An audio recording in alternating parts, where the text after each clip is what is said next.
What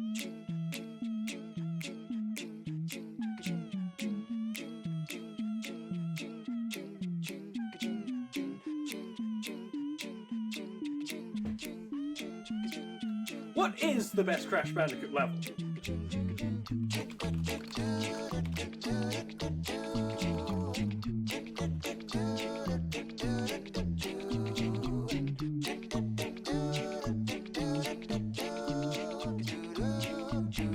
I gotta make my own one, don't I? Well, realistically, I don't have to make my own one, but I'm going to anyway.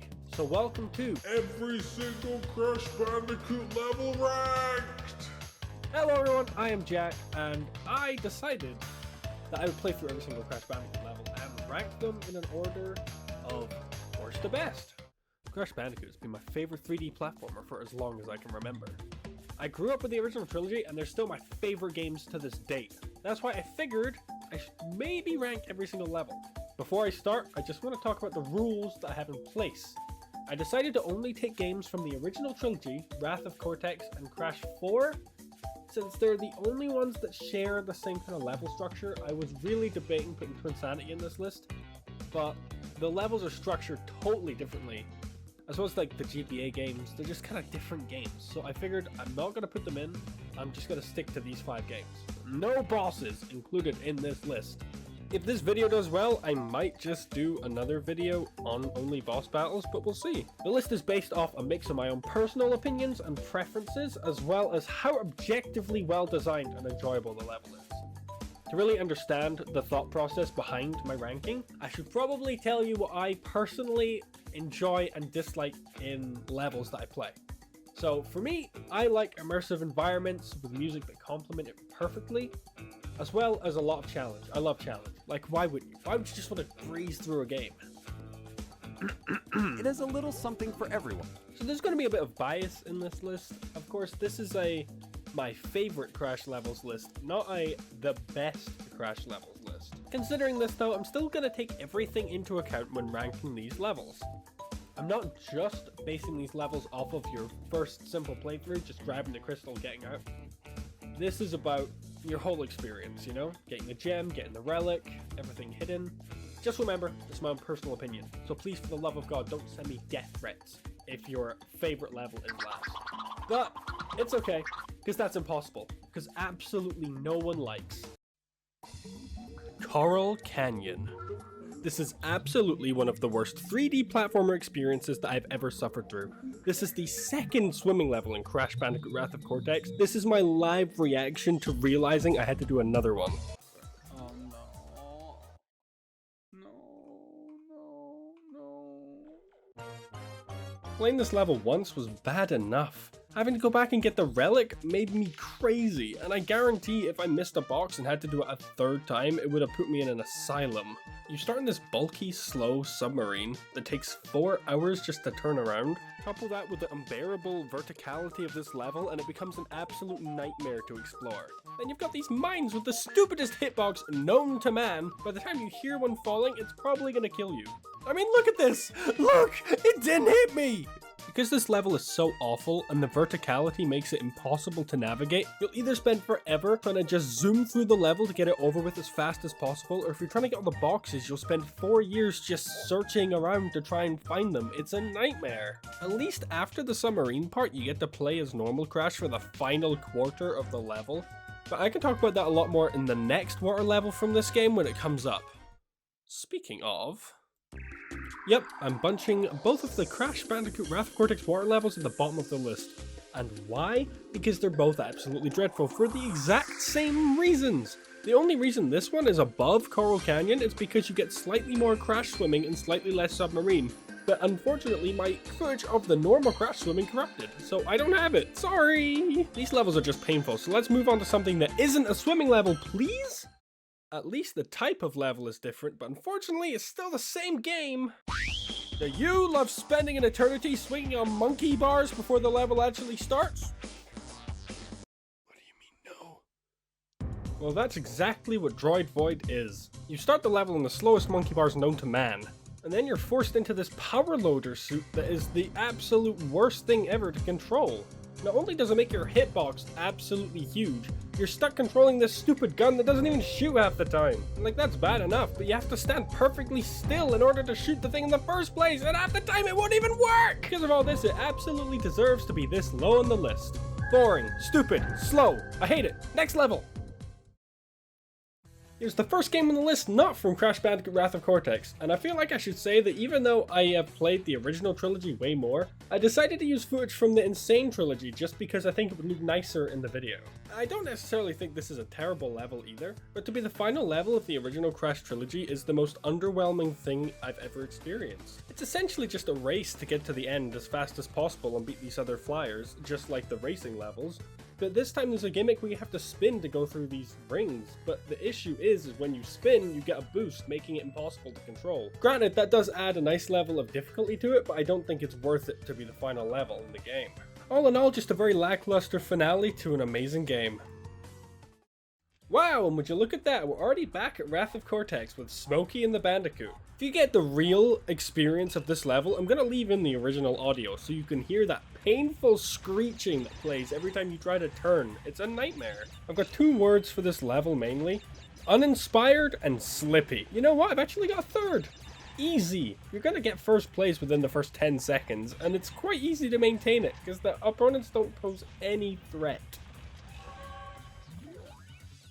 Another vehicle level, who could have seen this coming? Ice Station Bandicoot has you in the jetpack that you used for 5 seconds in a previous level and gives you a race with it. The only issue is, it's painfully easy and you're gonna pass him in the first 5 seconds. There isn't much to say about this other than it's another boring, uninspired racing level.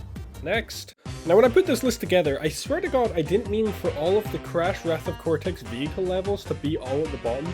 But here we are! The main saving grace of this level is that it can be done in about a minute if you just focus on the storm generator. But aside from that, it's got not much else going for it, so we'll move on to the next one. This is pretty much the same thing, just every single objective has 2 things to shoot now instead of 1. The only real issue I have with this level, outside of the fact that it's another plane section, is that when trying to get the relic, it can be a little bit frustrating trying to find the optimal path. Honestly, generally, I'm not a fan of most vehicle sections, if you couldn't tell. I just find it kind of destroys the flow of the gameplay sometimes. Anyway, moving on. Now, I don't want you guys to think I hate the jet ski levels, but Ski Crazed by far goes on way too long.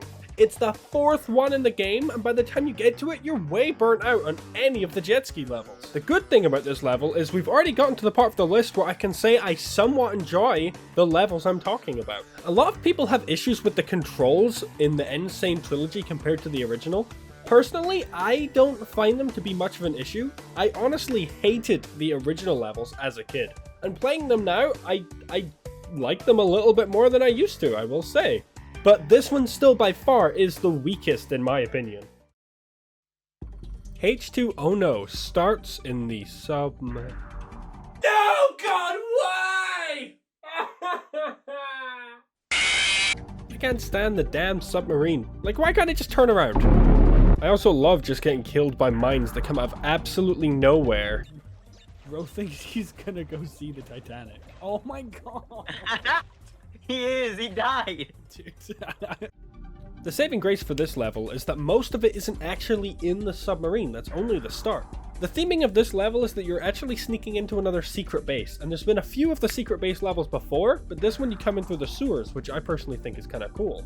This level does have a few moments where the platforming is actually challenging and interesting, which is a surprise for this game. I wish I could rank this higher, but honestly, the submarine section at the start just brings it right down. Area 51? This level sees Crash driving through pitch black landscapes racing these aliens. As a kid, I hated the racing levels of this game, but I've grown to kind of like them over time. The main issue I do have with this level is it's the 4th one of the freaking game. Same issue I have with the jet ski levels is that there's too many and it's oversaturated for one game. As a little side note, I'm personally not a fan of the fact that in the Insane trilogy they've really brightened up the level. Like in the original it was pitch black and you couldn't see a thing, whereas here it's really not that bad. Logos minted? What?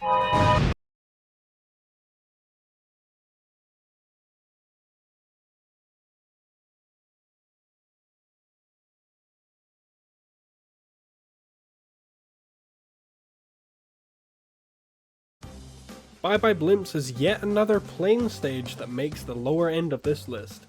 I just personally prefer it because it's a lot quicker than the other ones and can get it over with straight away. But yeah, on to the next one.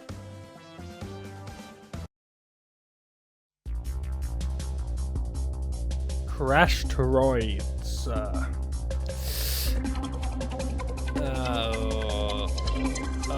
Next!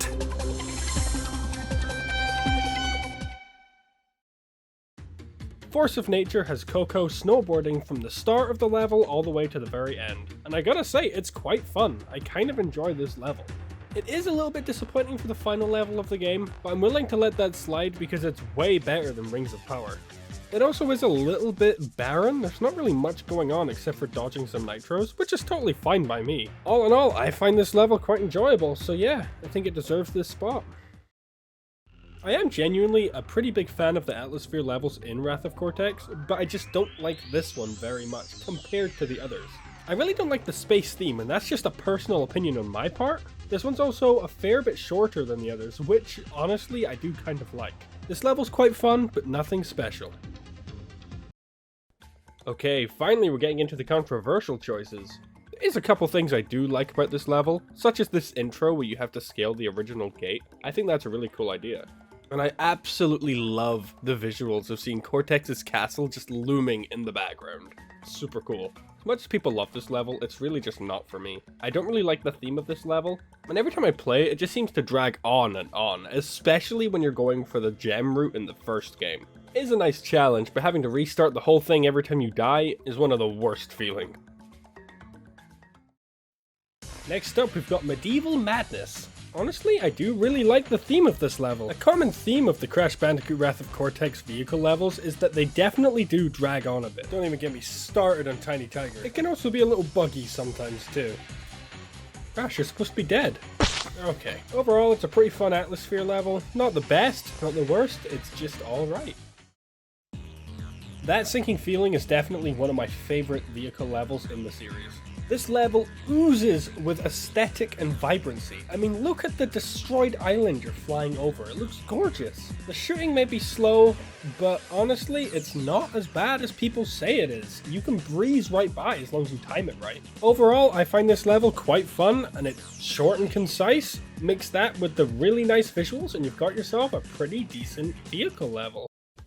And here we are, finally Crash Bandicoot 2 makes an entry on this list. I can already hear you guys complaining about having this so low down in the list, but honestly, I do have a decent explanation for it. And that explanation is really simple. I don't like it. Like, if I think about it, I love the environment, I love the setting, I absolutely adore the music.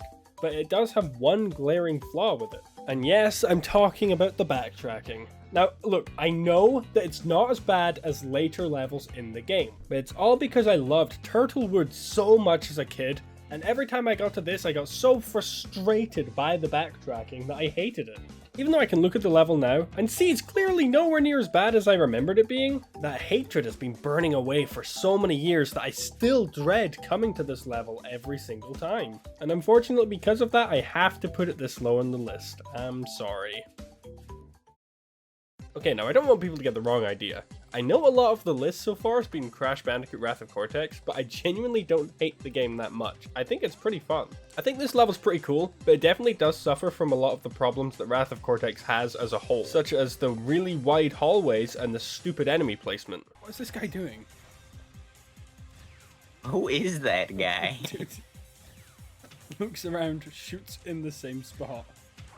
Most of the enemies just stand completely still in this level, just doing their same basic attack over and over in the same place. Embarrassing! There is unfortunately one thing that really lets this level down though. The goddamn monkey bars. Like seriously, whose idea was it to make them this slow?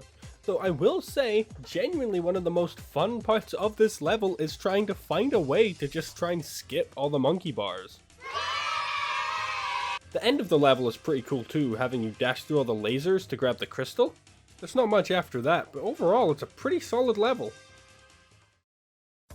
Now, I don't even know where to begin with Cortex Power. Now, don't get me wrong, I do really like this level. This level as a casual playthrough is brilliant, honestly. Great fun. And I don't want people to get the idea that I hate backtracking in this game.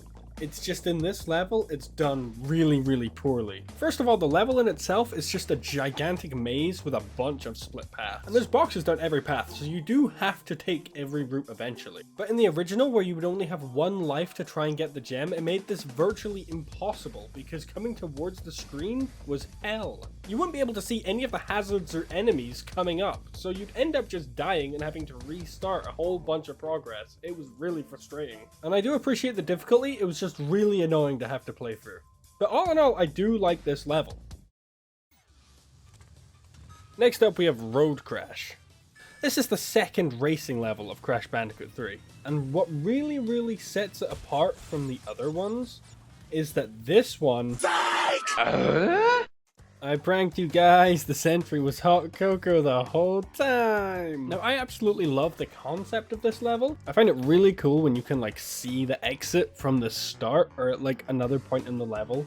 So turning around and seeing the exit to the level right behind you, I think is really cool. There is a key gimmick to this level, that being that it's a little bit more of an open world experience, or more an open zone experience. You don't need to find a crystal, you're mainly just in this level for being in this level. You've got to get a gem and a relic and then leave. Finding the optimal path for the relic is really up to you. It can be kind of frustrating and time consuming, but honestly overall it is pretty fun. Also ignore the fact I got bad time, I was rushing through this just to get footage. Now this is a difficult one, honestly. Like, the ranking, not the level. At least in this version of the level, you get to travel over hilly environments that really test the dynamics of the ball, and there's a few decent obstacles and hazards in the way of you getting to the end. This level really showcases the weight of the ball and how much fun it is to control. It feels natural. I will say though, recording this I had to relive one of the worst experiences of all. On to the next level, I suppose. As much as I hated orange asphalt as a kid, I gotta say it's nowhere near as bad as I remember. All the racing levels are like that, honestly. The reason this one's next on the list is quite simple, it's just the longest. It's also in the last mandatory warp room of the game, so you're already burnt out in the racing levels by this point anyway. Same reason the UFO one was way lower on the list. I will say I prefer the obstacles to avoid in this one. I also feel like the longer ones always give you more time to win, even though there's more racers. But overall, pretty good level. On to the next one. I know we're still pretty low on the list, but I would definitely say we're already at levels that I like. That being said, I still have a few gripes with this level. First thing I want to mention, I just don't really like the setting and environment. The little snow path through the forest doesn't really do it for me. And honestly, if I made this list as a kid, this would be quite a bit lower, down with the vehicle levels, honestly. Strangely enough, my biggest gripe with this level is the digging. I really don't like the mechanic whatsoever. What you just saw is probably the only time I ever intentionally used it. Then it just gets frustrating because you're trying to break these boxes, but you can't spin because it'll send you underground and you gotta jump on them. There's also a bit of backtracking in this level, but it honestly doesn't overstay its welcome. You only really have to backtrack when you get to the split path for the death route, and it's not too bad. Then there's also the secret exit you can take, which is one feature I desperately wish they brought back for more, because I absolutely loved it. I feel like a lot of people really won't agree with me on this, but I wasn't always the biggest fan of these Lost City levels. Sunset Vista has you exploring through this old dilapidated temple on the top of the waterbed. And honestly, my favorite part of the level is how gorgeous the water looks. My least favorite part is these annoying bats. Admittedly though, the platforming in this level is really solid. I cannot fault that. I absolutely love the aesthetic and vibe of this level, especially down in the lower parts, but I really can't put my finger on it why it feels so slightly off to me. This level's also way longer than the other version of it, which kind of sucks because it does feel like it drags on. And honestly, that's a super biased reason for a negative point, because if I loved this level, that would be a really good thing for me. You also get access to a Cortex bonus stage to get a key in this level, and I gotta say, this was really cool. Super difficult playing this as a kid, trying to get the key, because you only really had one chance per playthrough. Honestly, maybe that's why I don't like it so much, it's because I've had to play it so many times to try and do this. The pressure was so much as a kid. Even though I like the whole sunset aspect of this level, I do personally prefer the lighting of the first one. Decent level overall, moving on. Obviously this one had to come up sooner or later, and obviously I feel like it suffers from the same issues that Native Fortress has, but I honestly find this one way more nostalgic, and it's way shorter, which honestly benefits it in this case. I don't like that half of the obstacles in this level though are just you waiting for the pillars to go up and down. That does kind of suck. Hey, what can you do, I suppose? Behaving! Now there's only one clear difference between this and digging it. More bees. The only real issue with there being more bees is it does force you into using the gimmick they planned for this level, that being going underground. It's kind of fun doing whatever you can to try and skip that part of the game altogether.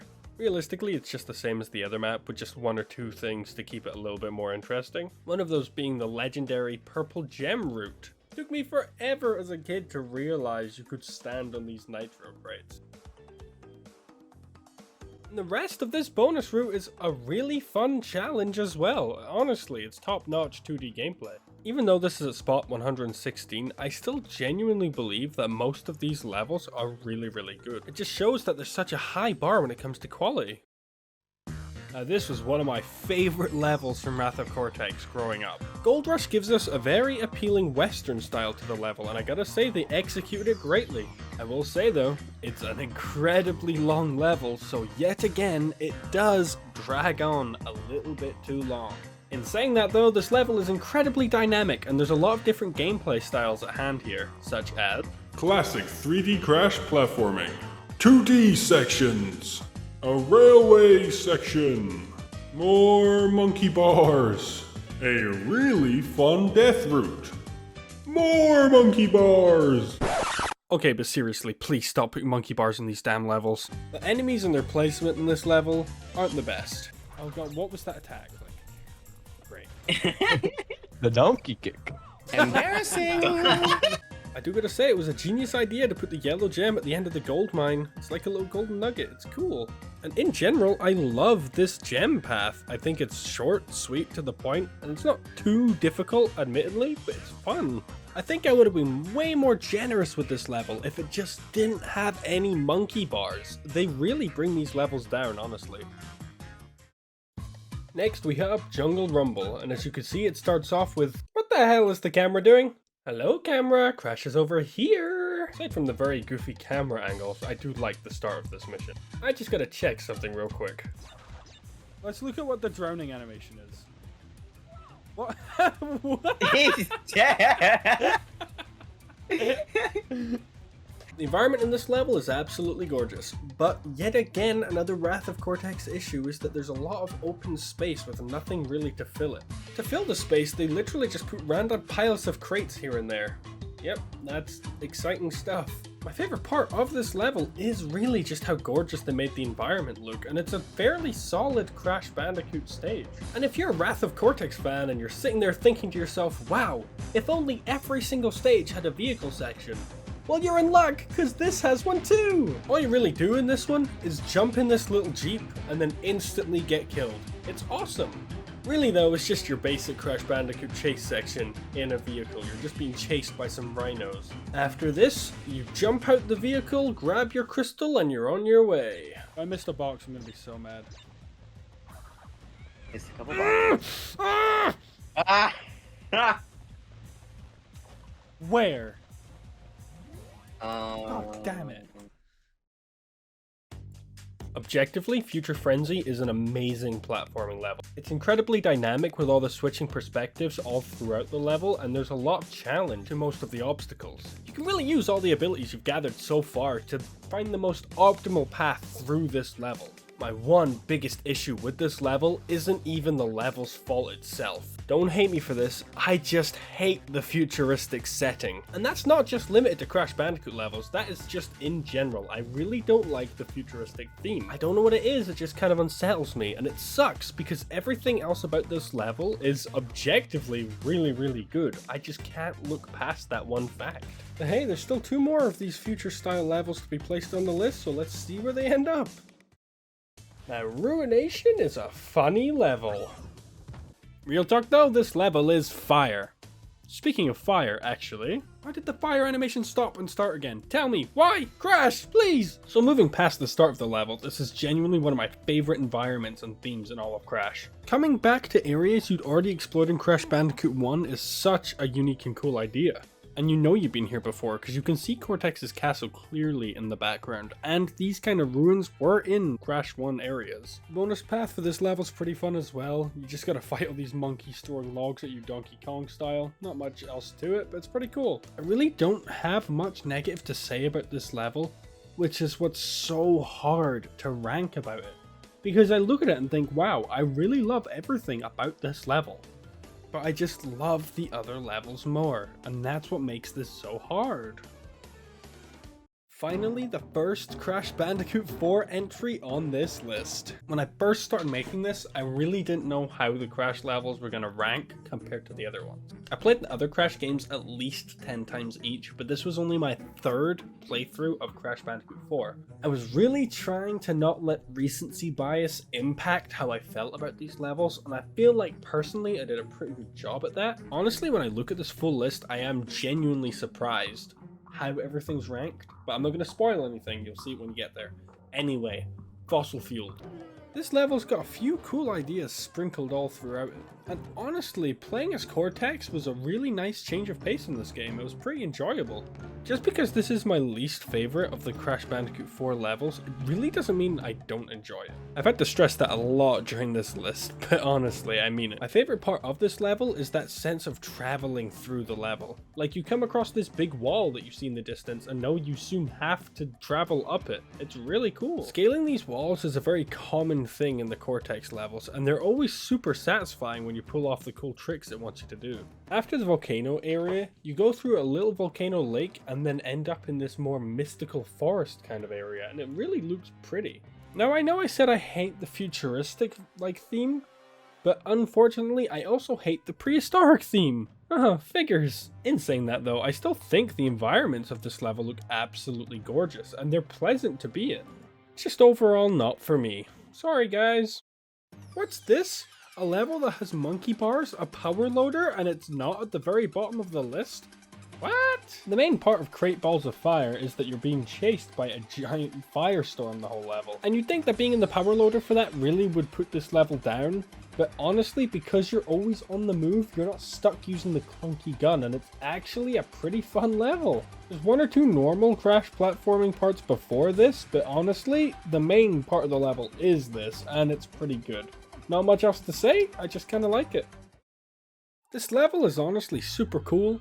Just for me, it's one of the more forgettable ones in Crash Bandicoot 4. I absolutely love that they've given Nitrous Oxide his own little backstory and part of this game. It's really nice of them. The level sees you exploring these vents and hallways on this big spaceship, and you have to use a few of the masks to navigate around. Honestly, the platforming is pretty decent all around. It's got some pretty cool 2D sections as well as 3D sections. I'm not super into the space theme as such, but I do absolutely love the ending to this level. I think it looks really, really nice. You just gotta hit all the exclamation mark blocks to organize these other blocks into letting you up to the exit. And honestly, it's just pretty cool. The level ends when you make it all the way to his racing cart and you steal it and fly away. Honestly, pretty nice, solid.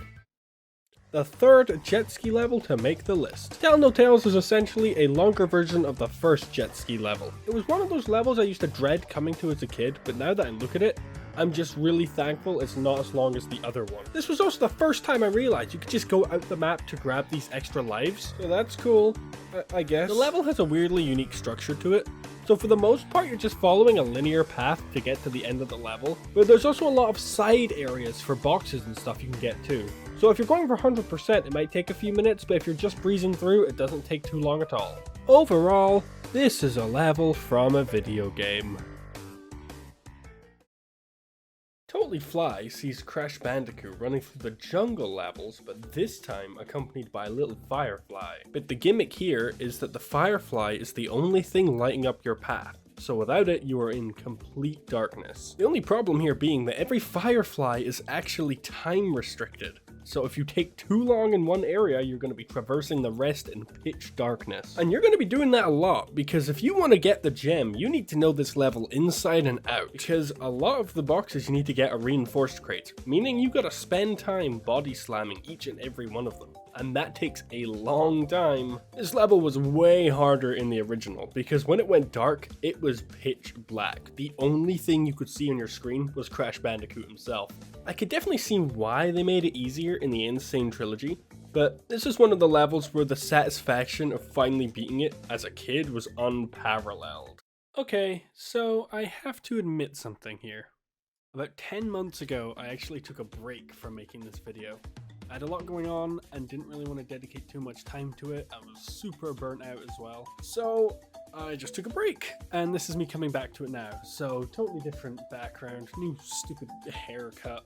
But yeah, I had to replay a bunch of the levels again just to really refresh myself on what my notes meant. But yeah, should be fine going forward, hopefully. Unless in like spot 20, I'm like, okay guys, took another year break. Let's hope not. Back to Crash Bandicoot 4 now with a blast to the past. Oh, I gotta say, this level is quite a lot of fun. There's some great platforming and a really fun rail section. What's not to love? And I must say, the details of including the Wrath of Cortex masks in the background of the level is really cool to see as well. Look at this little Easter egg. It's the fire mask from the last game. Nice try, buddy. That's actually a rock. Now, along with the stunning visuals, this level really could be a lot higher on the list, but there's just so many levels that I love that much more, such as Road Crash. Hey, but for reals this time. But I do gotta say, for how biased I am against racing levels, this one's pretty good. There's a reason it's at slot 105 on the list. The obstacle placement is fair and balanced, and the drivers go at a pretty fun speed to compete with, so there's not much wrong with this one. The relic is also really fun to get, because you gotta know this course like the back of your hand, and you gotta control your wheelies perfectly if you want to get the platinum. Also, just as a little side note, between now and the time I started this video, I have gotten every single platinum relic in the trilogy. And that being said, this one was pretty fun and adds to the enjoyment, I'd say. Pretty solid overall. You know, when I was getting footage for Crash Bandicoot 4, It's About Time, I thought it'd be a cool and fun idea to play some of the inverted levels, just to give the footage a little bit of spice. And Jesus Christ, I was an idiot. Why is this whole level underwater? That's so stupid. The saving grace for this level, for me at least, is that the platforming is really fun. And I really do like the idea behind the level from a story concept. All the characters are going out for food after they've won. And that's cool, but just to me, the environment and setting is so like, just bleh. The platforming is pretty diverse throughout. You do have to use pretty much every single mask, and that's fun. The masks were a very welcomed addition to this game. They really do complement the platforming superb. Look at this garbage though, dude. How did I miss only one box again? Okay, now I'm no ice level fan, but Snow Go handles ice really well. The environments for this level are really cool, because it's one of the only times that we revisit a level we've already been to, just with a different coat of paint over the top. Unfortunately, that coat of paint does include ice. They have to. Get on the thing! Let me win! I'm killing him. I'm just gonna spin it at this point. Oh my... I don't care. Alright, thoughts on the level so far? None. Zero. I swear I'm not bad at games. Sometimes I'm just stupid. This level pulls off the dynamic gameplay really well, as it switches between these 3D sections and these really well designed 2D sections. Way better than the Great Gate from earlier. Something that always fascinated me as a kid was coming up to this section and seeing the gem just off the edge of the screen. Although they have moved it in the Insane Trilogy to stop you being able to do the trick to get it early. If you know, you know. And actually, while we're on the topic, let's talk about these gems for a minute. So, at some point in your game, Tuco is going to show up and tell you he needs some crystal. Wait, what? He's actually here to tell you that you need the gems. And what colors do these gems come in? Blue, yellow, pink. And that's just to name a few. Seriously though, there's something so mystical about seeing these gems hidden away in the levels. And it always fascinated me so much as a kid, especially when you can just see them in the distance. I know I'm probably alone on this, but they were always so special to me. And I really can't put my finger on it why. But yeah, sorry, I got sidetracked. Back on to Snow Go. It's really frustrating because I've got only positive things to say about this level, and then I look at all the other levels on the list and think, wow, I like these ones just way more. All in all, I'd say this is a very, very solid second level and deserves to be remembered fondly because it's pretty good. Dude, you don't sound ready. How many more levels are Crash, there? you've been a naughty boy. What? Cortex Vortex is a level. And honestly, a pretty good level at that. This level really feels like the final level in a Crash game. This level is Crash running through Cortex's spaceship as he's on his way to grab the final crystal. Despite some of the hitboxes being odd, it set some amazingly tense atmosphere and really stood out as being the final level. Granted, it does have weaknesses and drawbacks due to it being in the Wrath of Cortex engine, but overall I think it served its purpose well. It had a really cool set piece to end the level, with you collecting 3 Aku Aku masks and plowing through a bunch of nitro frames. Granted, I do feel like a certain Crash 3 level did it better, but still. It was satisfying and I reckon it earned its spot at this place in the list. Back to the future now with Gone Tomorrow. So I do kind of feel bad putting it this low on the list. It's really hard for me to balance this, because on one hand it's got amazing platforming that provides a bit of a challenge and is pretty good, especially when going for the relic, because you gotta get this level pretty damn perfect if you want the platinum. And the dynamic platforming between the 3D and the 2D sections is amazing, as always. It's annoying that this level has ranked a lot lower than it maybe should be, because the platforming is absolutely amazing, as I've already stated. It's just the parts that matter to me the most when it comes to a game like this is the environments and how it makes me feel as I play through the level, and unfortunately I just hate futuristic stuff. So I'm sorry to people who adore this level, it's honestly nothing personal. It's funny because I feel like this is gonna upset people being so low on the list, but I don't actually know what the popular levels are in the game. The first ever Crash Bandicoot level, Insanity Beach. This is the level that started it all. The beginning of the Crash Bandicoot franchise. I mean, probably everyone watching this video would have played this level on their own. You're gonna know how good this level is. It's perfect for the first level of the game. But I mean, as perfect as it is still a simple, basic beginning level. Not that that's a bad thing, but it is very, very simple. And I mean, what can you expect? It's the first level. It does feel really immersive when you travel from this bright, open, and lively beach into this dark, secluded temple at the top of the mountain. It's really cool, honestly. And don't get me started as a kid, trying to jump on all these boxes just to try and get the gem every time, not even realizing you just run along with the mask. It was so dumb. I swear, if I knew you could do that, it would have saved me so much time as a kid. But to be fair, I preferred the challenge, so it's pretty cool. But nostalgia and charm can really only carry it so far, and I feel like this is a fair place to put it. Well, I suppose we'll see. Anyway, next level. I could not believe my shock when we get into the level Home Cooking and you get to play as Dingodile. Freaking Dingodile! Dingodile's gameplay is super different to Crash's. You mainly use a sucking machine to navigate the levels and use it for attacks too. The level's layouts are definitely revolved around using it, making them a lot more reserved and slower paced as opposed to, you know, blazing through a level with Crash. I do love the environment and setting of this. The swamp is kind of a cool place. I feel like I might be alone on that, but I kind of do enjoy swamp settings in a lot of games. The Christmas lights around the map are an interesting addition, but you know, I don't hate them. I guess they're just kind of there. Because of his bulky nature and his new gameplay style, he's a little bit harder to control when it comes to the tighter platforming. But honestly, that's not too bad. It's pretty enjoyable having that level of challenge there, and it feels fair. There's lots of secrets off the main path that are a lot of fun to try and find, and they reward you with a lot of good stuff, like, well, hidden gems and tons of crates. I guess the only issue with this is that there is a huge excess of boxes scattered all over the place. There's like 400 or something in this one. So you're gonna probably miss one or two like the first time you're going for all the crates, you know? Overall, it's another really solid level. The new gameplay style is pretty refreshing, and despite it being one of the longer levels in the game, it somehow doesn't overstay its welcome, and stays kind of fresh and enjoyable all the way throughout. I could definitely see some people not enjoying these levels because the change of pace is kind of sudden, and I guess people might compare it to like vehicle levels, but I think overall they're pretty good.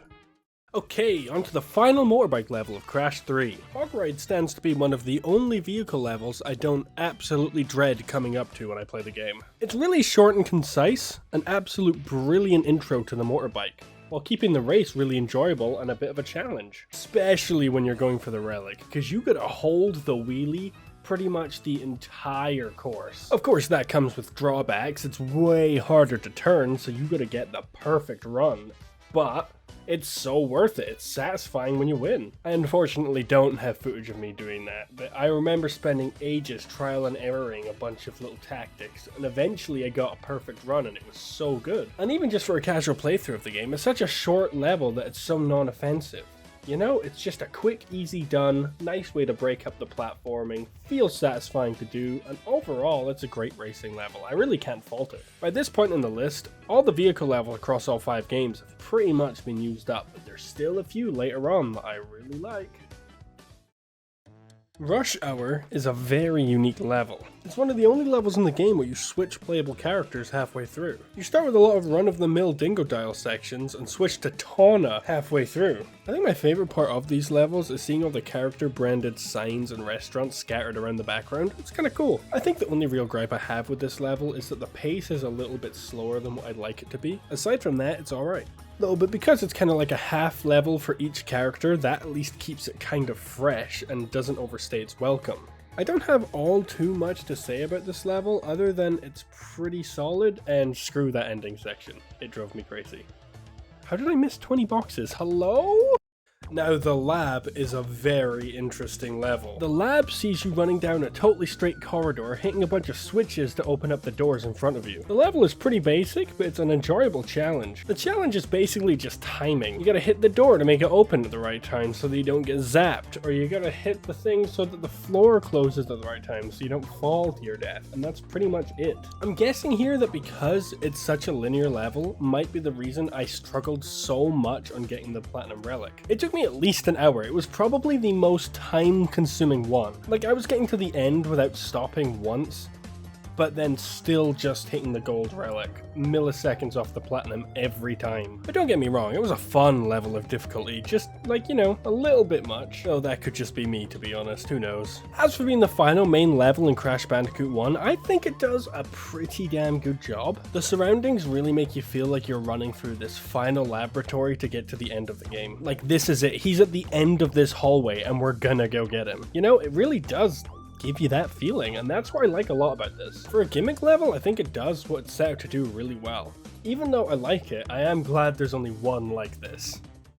Time for the sequel to Totally Fly. It's Night Fight. Now, Night Fight is basically the exact same premise as Totally Fly, but this time, the platforming is slightly different. I don't really have much to add here other than the split path and backtracking is a bit different and easier to manage. I feel like this is exposing me for how much of a sham I am at this, because I really got nothing to say other than I just like it more, compared to Totally Fly, of course. Again, the backtracking is way easier in this version considering the new lighting, and as much as I'd advocate for the difficulty in video games, this is the one exception I have, not having to do all this in the total darkness again. Honestly, playing this level through as a kid drove me crazy having to do that every time.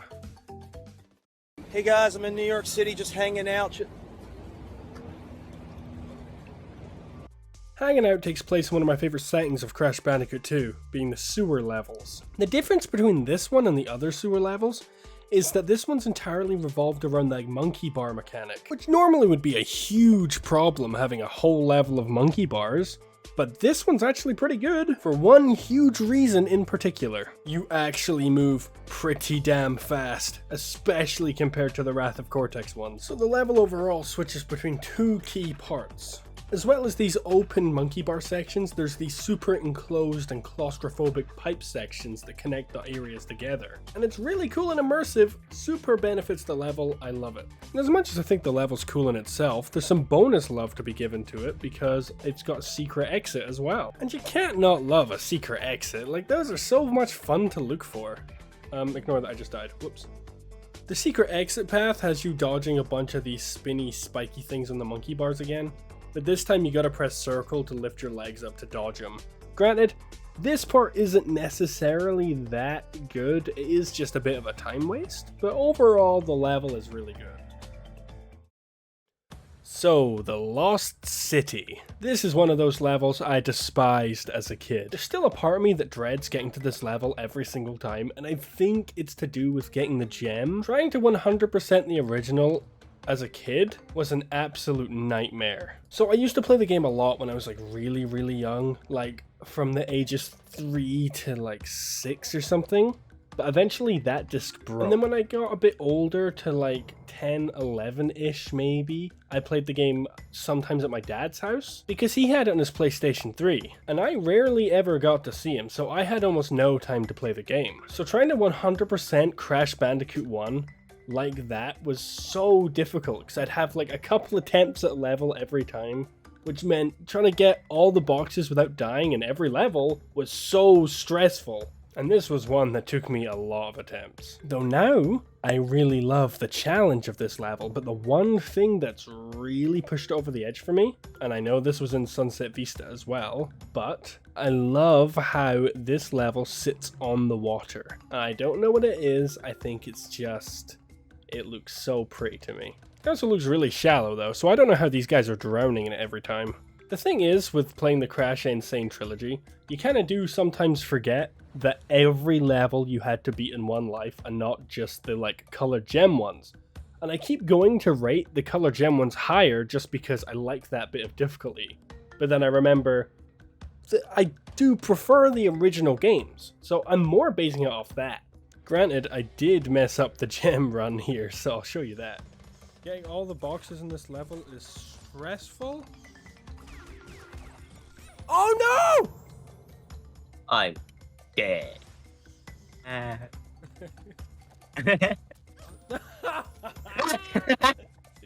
But yeah, I will say as much as I hate this level as a kid, it's definitely grown on me in the later years. It was definitely the length of the level and the amount of precise jumps you had to make throughout that made this difficult, but all in all, I think it's really good. Just thank God it didn't last as long as Sunset Vista did. Road to Ruin is a really good song by the Foo Fighters. Wait a minute.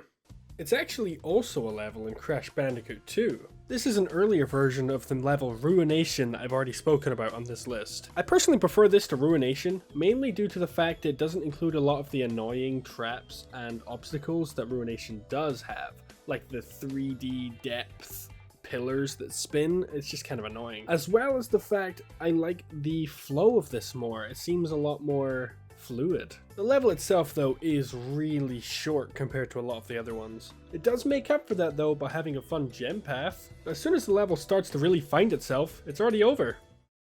I like Fortnite. It's nighttime. Nighttime sees Coco traversing the medieval levels from Wrath of Cortex, but this time there's a twist. It's dark, it's spooky, and you've got the Firefly guiding you yet again. The Coco levels are pretty much you just playing as Crash, but from Crash Bandicoot 1, meaning you don't have any abilities and you also can't slide jump. Since it's Wrath of Cortex, the levels are a bit too wide, but you're kind of saved when you hit the 2D parts of this level, since, you know, can't really have that issue. Since this level is a bonus level for after you beat the main game, you're not really here for any crystals, you're just here to grab the gem and relic, and I've gotta say it's pretty fun. It's a nice little challenge for after you beat the main story, so there's not much to really complain about. I love the setting and the level's a lot of fun. Moving on. So this is a level that admittedly I don't really think is as good as the rest this high up in the list. Fahrenheit Frenzy does one thing right very well, and that's that feeling of sneaking into this underground base. You start on this really awkward to control jetpack, but when you get the hang of the controls it's not too bad. It feels kind of satisfying to move. The colors and textures here are brilliantly used. It really gives you that claustrophobic feeling of heat. just oozing out of all the walls. It's really cool. Unfortunately, you're not on the jetpack for too long because you're instantly thrown straight into the secret lab that you've broken into. Again, really cool and satisfying. The level from this point on is pretty standard for your Wrath of Cortex levels. A bunch of wide hallways and brain-numbed henchmen shooting at nothing. There's this really cool section where you run through an x-ray scanner and you're just playing as Crash's like skull and bones. I know it's a reference to something, but I've totally forgot what it was. Aside from that, I really can't lie, there isn't too much more special about this level, and I feel like this is as high as I can reasonably rank it. Overall, it's fine. Yeah.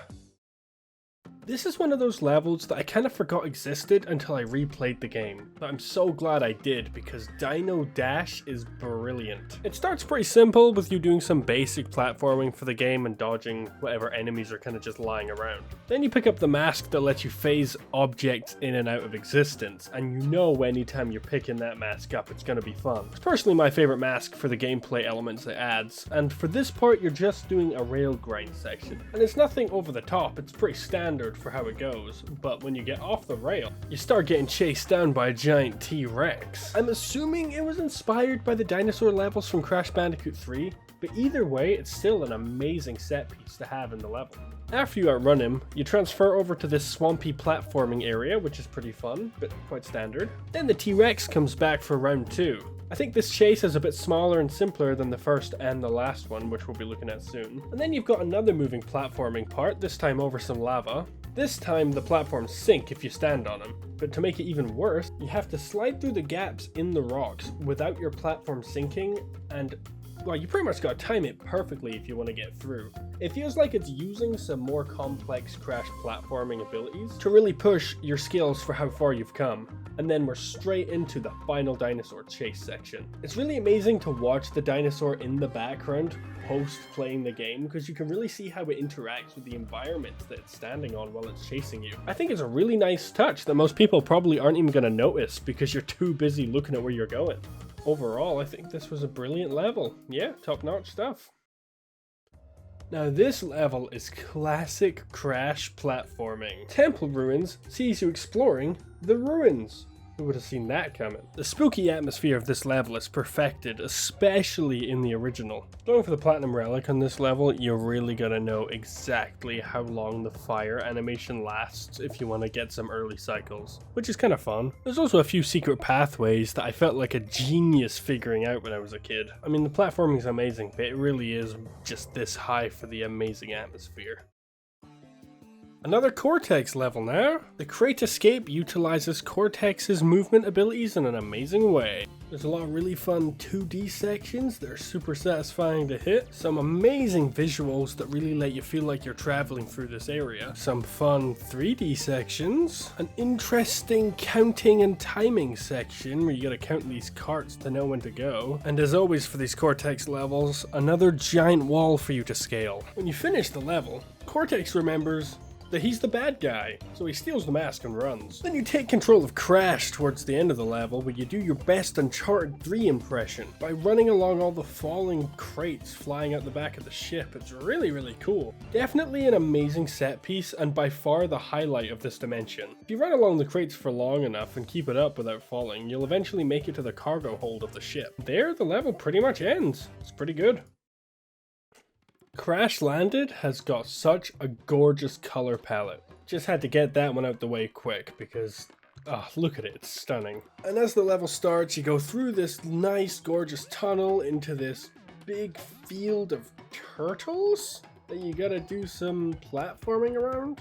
I don't know, it's kind of weird, but it's alien, I guess. Speaking of, as gorgeous as the colors and the design is of the level, I personally just don't like the whole alien planet trope. It's really just not for me. But the one thing that really separates this levels from all the other ones is the dinosaur riding section. Now this dinosaur is incredibly reminiscent to the tiger in 3 and the polar bear in 2. But this is where I have an issue with Crash 4's design as a whole. So gems are your primary collectible in the entire game, right? Well, one of those involves dying 3 times or less in a level, and of course the other is hitting every single box in the level. That's where this really disconnected and stupid overlap occurs, because in levels like this, of course you're on a track, you gotta be going forward the whole time. So if you miss one single box, you gotta kill yourself in order to try again, and that means at some point you have to commit to doing this level twice, once going for all the crates and the second time going for under 3 deaths. And of course I like the challenge, but this kind of challenge is a little bit unfair, and it's like not even guaranteed you're gonna hit all the boxes first time, so that's like maybe a minimum of 3,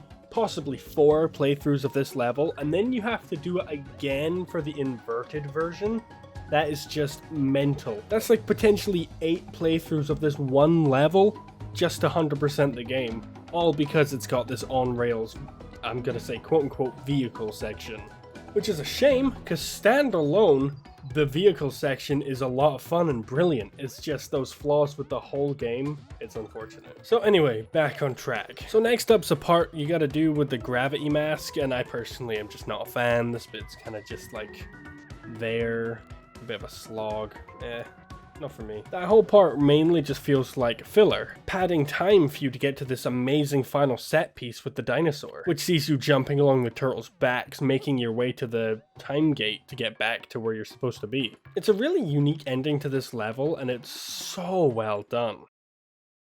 Now you know when you spawn into a level and you're facing the camera, stuff is going down. Crash Crush is the first boulder level to be featured on the list. This level's pretty good, it just doesn't do enough different from the last boulder level to really warrant going much higher than where it is now. There's a lot of fun obstacles in the way that you gotta avoid to get away from the boulder, but there's not a huge amount of challenge. One part that always stood out to me is that you've really gotta get a huge lead on this boulder if you're going for the gem. Near the end of the level, there's a few reinforced crates that you have to body slam to break open, and if you ain't got enough distance on that boulder, then you're gonna get Crash Crushed.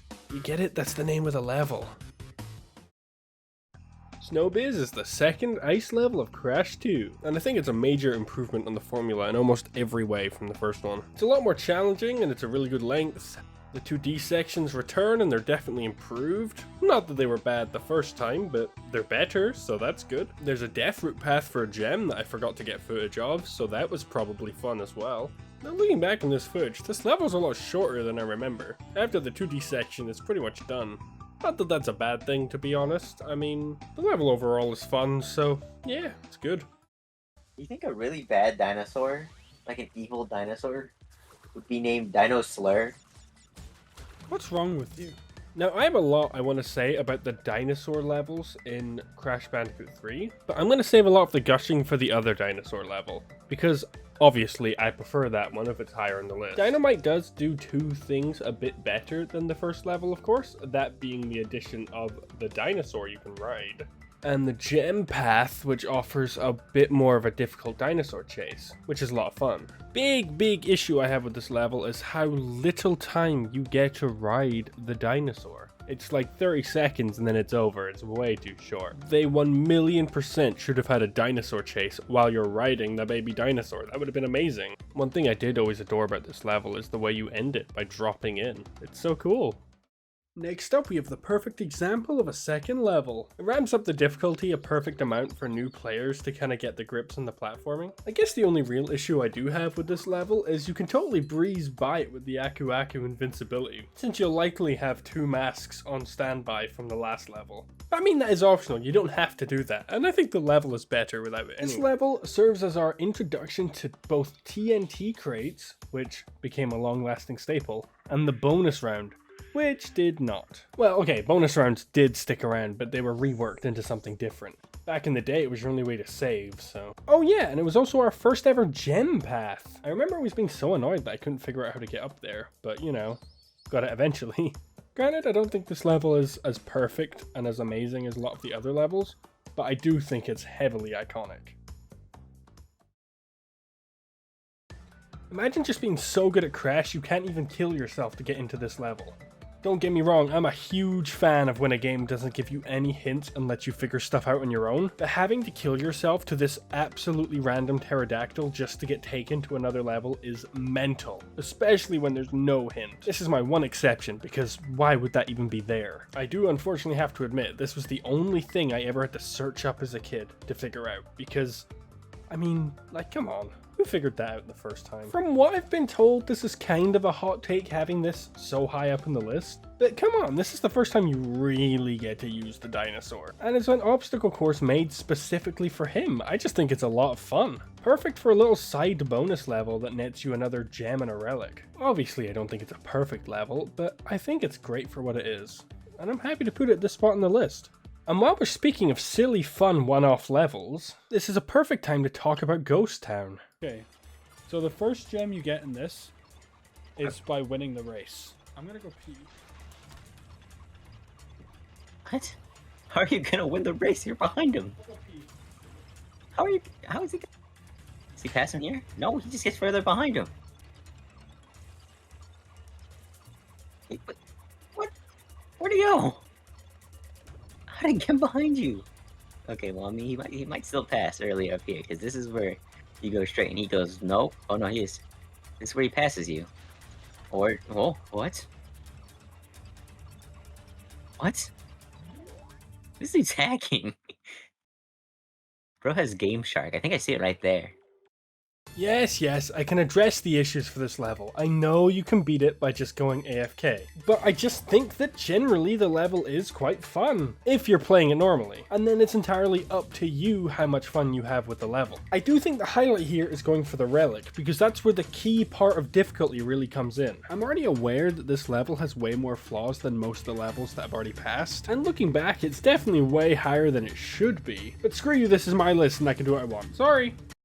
Piston it away from Crash Bandicoot 2. I feel like objectively the platforming in this level is really good, and the challenge is there that a lot of the other levels before this lack. It's just for me personally, the setting and environments were always so bland. And again, it's my bias against, like, you know, futuristic spacey kind of stuff. And I've tried not to let that impact these levels rankings too much, but they're what make the levels mean a lot to me personally. So that's always at the forefront of my head when I'm trying to decide on the ranking for these. Granted, the main reason I hated this level as a kid was the pack tracking, but now that I look at it as an adult, and someone who's played these games many times through, it's a pretty fun challenge to get all the boxes in this one. The backtracking isn't too bad. You do have to go quite a while without a checkpoint depending on how you want to play it, but it is manageable. It is pretty cool seeing all the traps that you've had to pass up to this point become a totally different threat on the way back. It's pretty cool, especially with the shrink rays, which are one of my favorite obstacles in the game.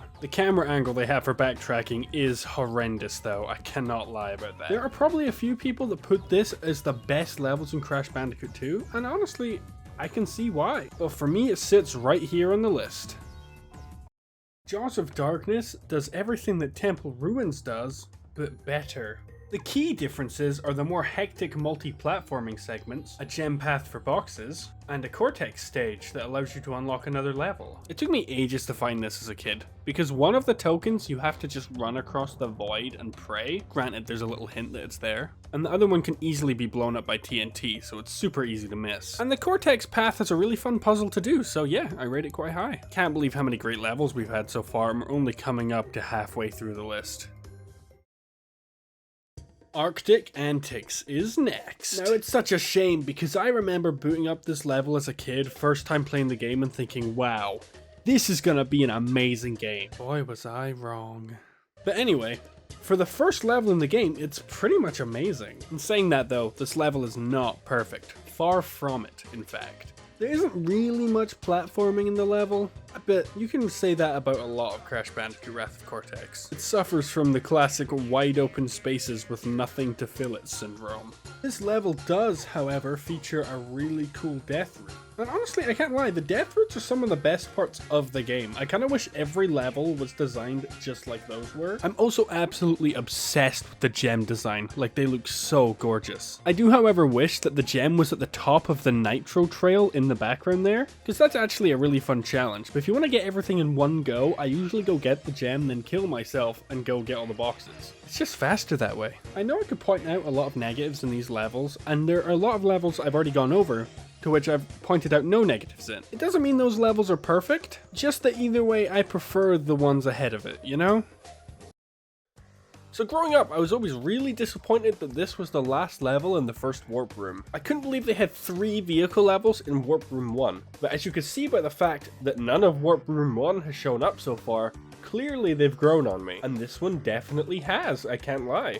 The gorgeous blue water and the bright weather makes me feel like I'm on holiday or something. It's brilliant. But for some reason, this is the only jet ski level that makes me feel like that. I don't know why. My favorite thing about this level, honestly, is seeing the big Cortex Skull Island in the middle, knowing that you're going there eventually. I just thought it was so cool. Even if it is the ending of the level, I still loved it. This level is also way shorter than any of the other jet ski levels. I mean, if you love the jet ski levels, that's probably a bad thing. But for me, this is perfect. It's a great length. There's obstacles scattered all over the place to keep you busy, and it's got a satisfying ending with a really fun time trial. This level was the embodiment of dread growing up. Boulders sees Crash running away from, you guessed it, a boulder. This is the first level that sees Crash running towards the camera as it focuses on the boulder chasing him. Now, I've already spoken about one of the chase levels already, and although I could very much even argue that the obstacles in place for you running from the boulder are better in that level, there's a personal bias from the first time I used to play these levels as a kid. I used to find it really scary, and the little alcoves of safety used to give me such a cozy feeling, and I loved it as a kid. I can't lie though, the only reason it is this high is because of how it made me feel as a kid. There aren't that many obstacles that are difficult to get past in your way, and they're also pretty simple to avoid, so I can totally understand why other people wouldn't rate it this high. Give It a Spin sees us using a new mask for the first time. This mask almost allows you to speed up time super fast, and it just like empowers your spin, letting you glide and fly with it, which is kind of cool, but a lot of the platforming is entirely revolved around it, which is okay. I do think it makes the platforming a bit easier than it normally would be, but I mean, that's not too big of a deal, to be honest. The absolute best part about this level, though, is the stunningly gorgeous setting and atmosphere. I mean, look at this place. And to me, there's something insanely special about this place here. The shallowly flooded room in this nice lighting is absolutely gorgeous. Genuinely, I don't know how to describe it or even what to call this, but I'm obsessed with just whatever this room is. And not to mention the rest of the level is also gorgeous. This is a level that is so high on the list entirely for how it looks. Almost every area of this is totally gorgeous. I can't express that enough. And you're gonna see as this goes on, river levels seem to be my favorite. I just love that environment most. The Japanese setting is also just really satisfying visually. But please, for the love of God, someone tell me where the rest of the damn boxes are. The exhilarating rush of jumping in a minecart, breaking into the secret underground base, and the super fast-paced, action-packed soundtrack was freaking awesome. And that's why Compactor Reactor is so high on the list. This kind of intro had me like stunned as a kid. I thought it was amazing. And I always wondered what's behind the secret yellow gem path. That level of mystery was just fascinating. Not to mention how much fun getting the relic is in this level because this intro is so much fun. Unfortunately though, the minecart doesn't last the whole level, and you do have to go into the base that suffers the same issues the other base levels have. That being the wide open spaces, and that the enemies you have to fight are just standing in the middle of nowhere doing their normal jobs, like normal people. They're not even trying to kill you, they're just there. And there are some pretty fun 2D segments in this level, though outside of the minecart, it really is the atmosphere and nostalgia that's carrying it. You're telling me we started this list with an underwater level and then there's another one this high up on the list? And don't get me wrong, when I used to play this level as a kid, I absolutely despised it. I was always dreading getting to this point in the game because I hated the underwater level so much. And honestly, it might be the absolute travesty of the Wrath of Cortex levels that have made me come to appreciate this one so much. Under Pressure is the second underwater level of Crash Bandicoot 3, and it throws way more at you than the first one does. But there's a clear sense of direction for all the collectibles you need. And there's no cheap deaths like Wrath of Cortex with mines that come out of absolutely nowhere. But the key issue I had as a kid was probably the gem path. As you probably know, because if you're watching this, you've probably played the games. But for this level, you gotta get all the way to the end and backtrack to about the midpoint in the level in order to go through a new path that gets opened up. And granted, I used to have a lot of troubles with this as a kid.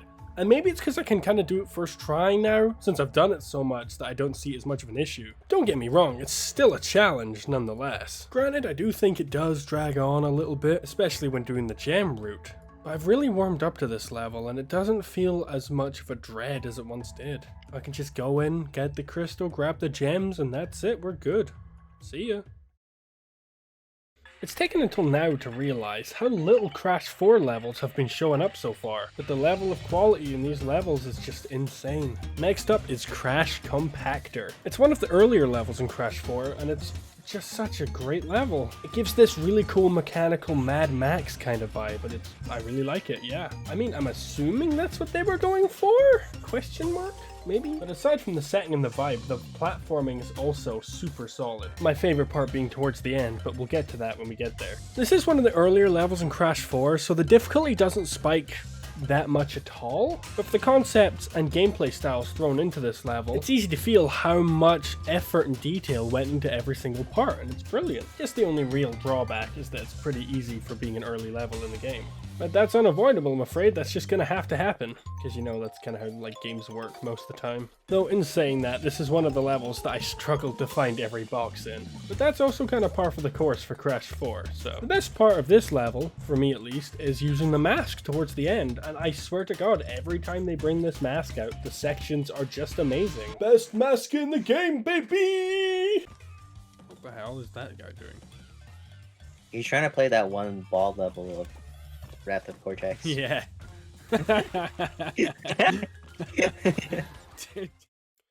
Here we are at number 72, and Generator Room takes the mid spot on this list. Now this is a level I have to admit was ruined with the Insane Trilogy.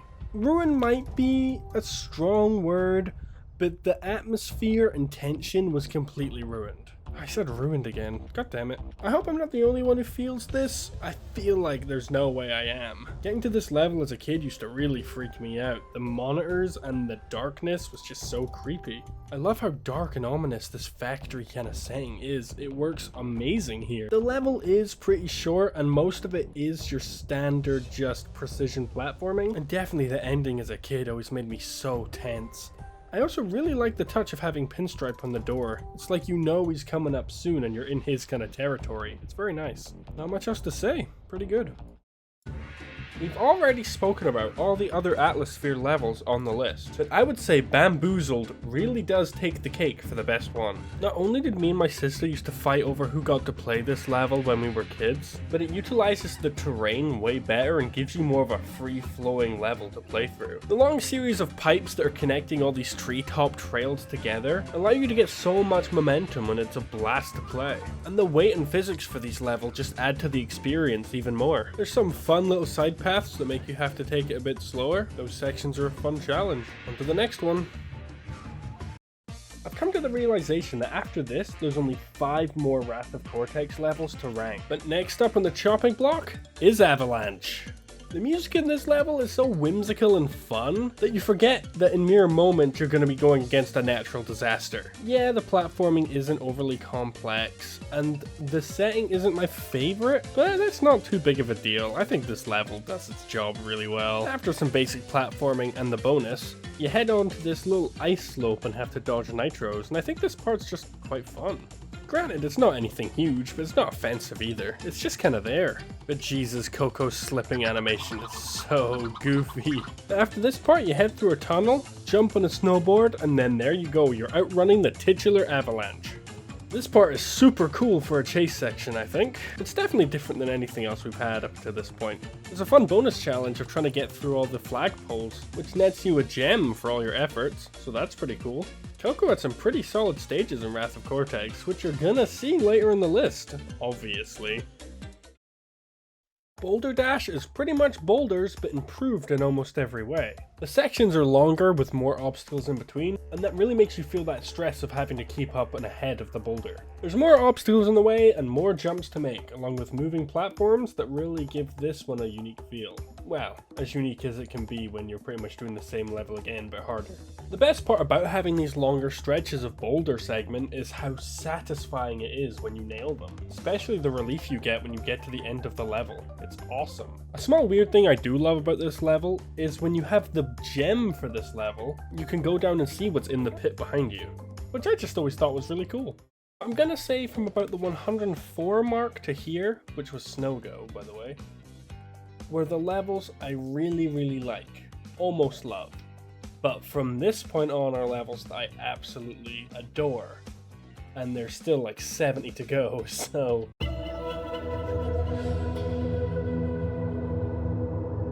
Next up is the second level of Crash Bandicoot 4, Insanity Peak. Because this level is peak. Ha ha ha! Seriously though, this level is peak. Even though I have a bunch of levels ahead of it, trust me, this is still peak. This introduces the new swinging on rope mechanic, which is pretty simple to get hold of, and the place oozes atmosphere. Like, you get so absorbed into this world from this one level, it's insane. You also get to see how the mask works with these disappearing platforms before you actually get the mask. You can also see a hint on the wall to the right on how to get the gem. Admittedly, I didn't notice this until like my third time playing the level. Once you grab the mask, you fall and have a really cool chase segment with the spirit of the island. Seems to be like a protector of the mask, and I think that's super cool. Shortly after the level ends. I think this is just such a perfect way to set up the rest of the game. Even though it's still quite high up on the list for how amazing it is, I don't need to underestimate the impact this level has. Heavy Machinery is our introduction to the industrialization of the final island. The scenery here does wonders for the narrative of the game. It shows you that you're really getting into the heart of all the machinery and the factories that ravage the island. All the stuff that Cortex has done to ruin the nature. And you know, that's really cool. It's way more of a show don't tell kind of ordeal all throughout the game, and I mean, you gotta appreciate that. It's way better that way, especially for a 3D platformer like this. This level's full of fun, precise platforming that you've grown accustomed to throughout the game. And the soundtrack uses tons of sounds that it feels like you naturally hear in this environment anyway. The soundtrack to the first game is mostly comprised of percussion and tribal-based instruments, so the second you show up to a place like this and it's all switched up on you is pretty jarring, which really does highlight the impact Cortex has had on the environment here. Honestly, random tangent, for someone who's been studying music for the last god knows how many years, I've really not touched on the soundtrack as much as I probably should have. But I do think the soundtrack to these games are absolutely phenomenal, especially the second and third. I'll definitely touch more on the soundtrack as we go, so when I do bring it up, it's a big deal. Bug Light is what I would consider to be my favorite of the Firefly levels. I already adored the tomb aesthetic, so obviously I was going to love this one. The outside of the level is fairly normal, but as soon as you dive into the tomb itself, it's pitch black and you've got a firefly to guide you. Now, the one issue I have with this level that really drags it down on the list is just for how painfully easy this is for the final main level of the game. Of the trilogy, actually. Though, something else I do love about the level is the amazing hidden gem path. It's a fun challenge and you need all 5 color gems to get through. This became a staple for the last level in the games. Well, kind of. Unfortunately, I didn't get footage of it here, but you're just gonna have to trust me that it was good. This level's also got a great explosive ending where you get given invincibility and you get to just charge through a bunch of nitros. Pretty fun. Oh yeah, and as for bonuses go, I did not really like this level's bonus. I'm just gonna say it. Sorry. Compared to Piston It Away, an earlier entry, Spaced Out I feel like is a way more compact and refined experience of a level. There's tons of obstacles scattered all over the place, and just like the last level, it also has a secret gem path which utilizes all of the colored gems that you've collected up to this point in the game. I wish I knew more about game design on how to explain a lot of this stuff a lot better. I can really only just talk about what I like. And for me, this level just flows a lot better than the other one does. Don't get me wrong, I still don't like the space theme, and all the gripes I had with the original level setting still apply. But again, that's a very personal and biased issue. That's not on the game, that's on me. Also, a little side note, when Crash dies from the fire tubes, it looks like he dies from cringe. Oh no! Cringe!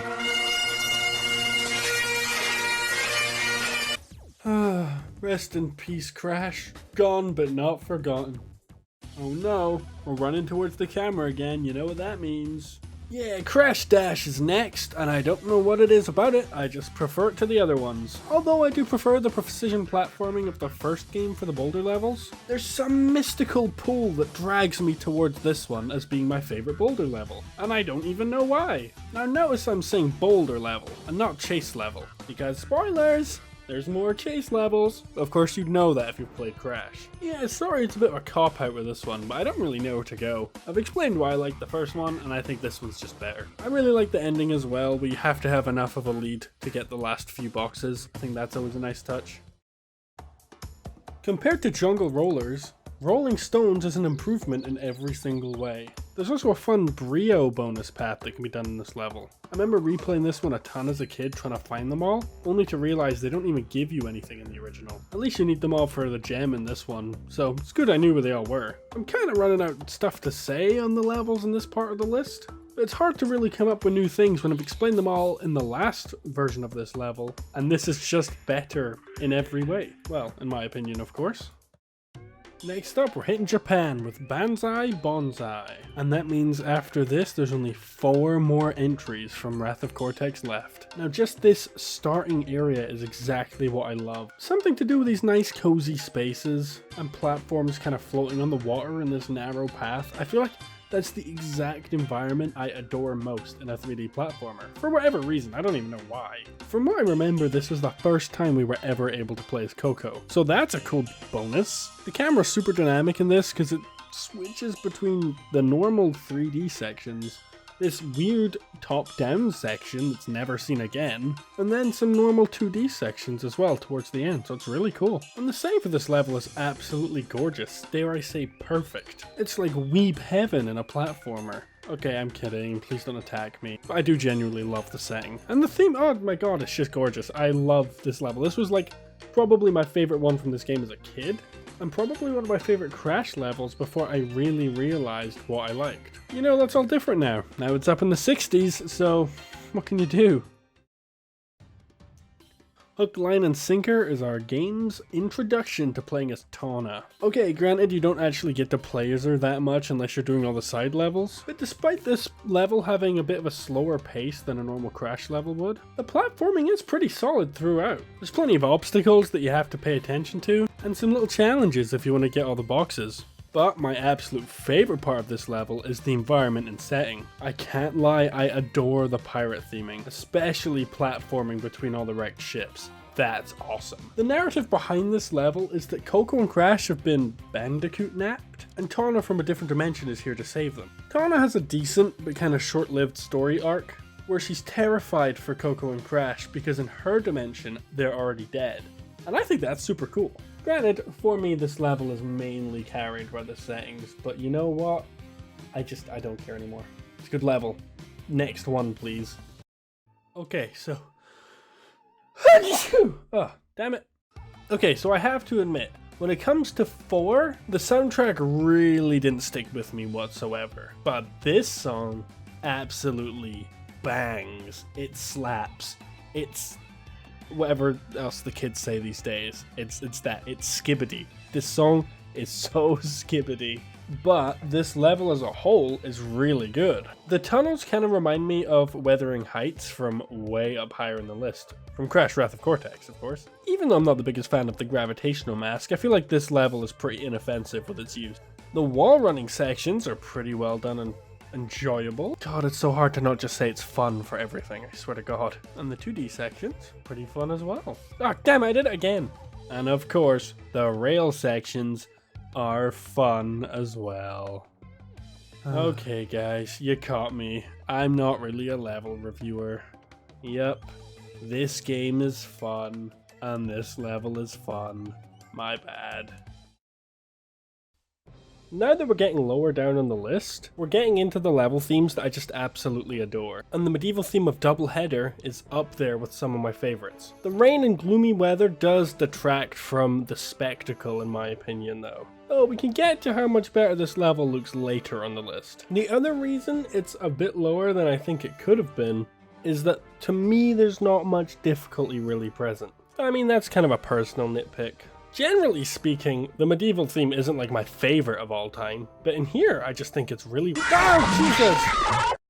Damn, they got jump scares in this game? That's crazy. That being said, a lot of the death animations in this level are really funny.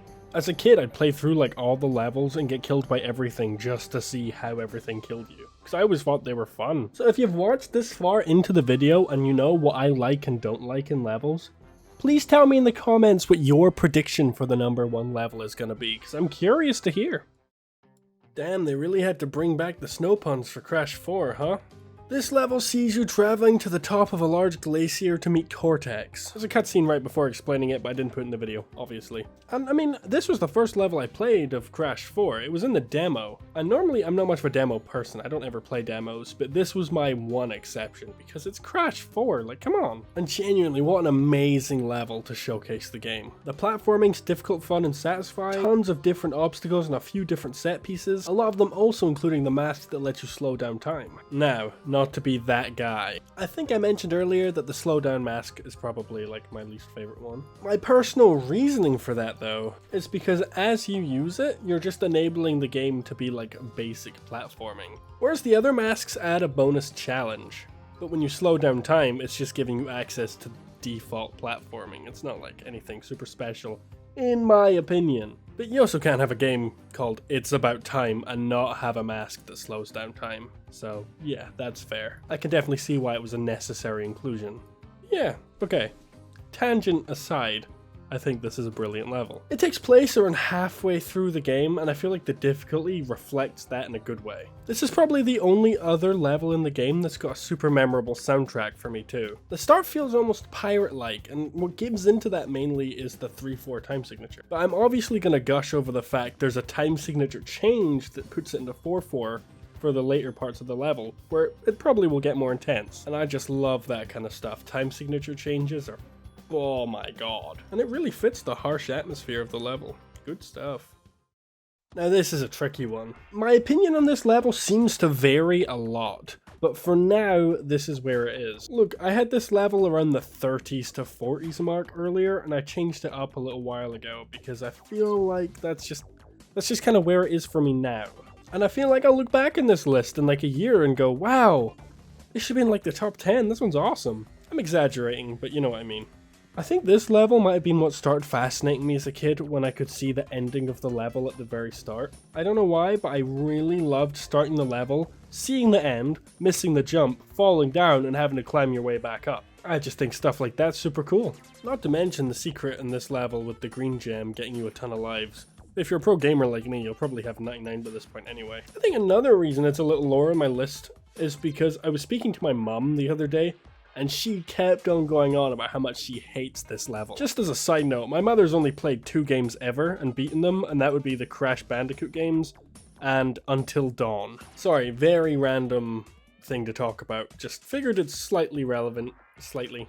A lot of great fun elevator parts where you gotta jump off at the perfect time to not get burned, and the general level of platforming's top notch for one of the last levels in the game. Not to mention this damn part here with the boxes. I had to run through this level so many times as a kid trying to get all the boxes, because I kept on dying at this part and I'd have to get all the way back here just to try it again. God, I wanted the gem so bad. But it's okay, now I'm good at video games. Well, kinda. Okay, so before I talk about this next level, I want you to listen to the intro drum fill.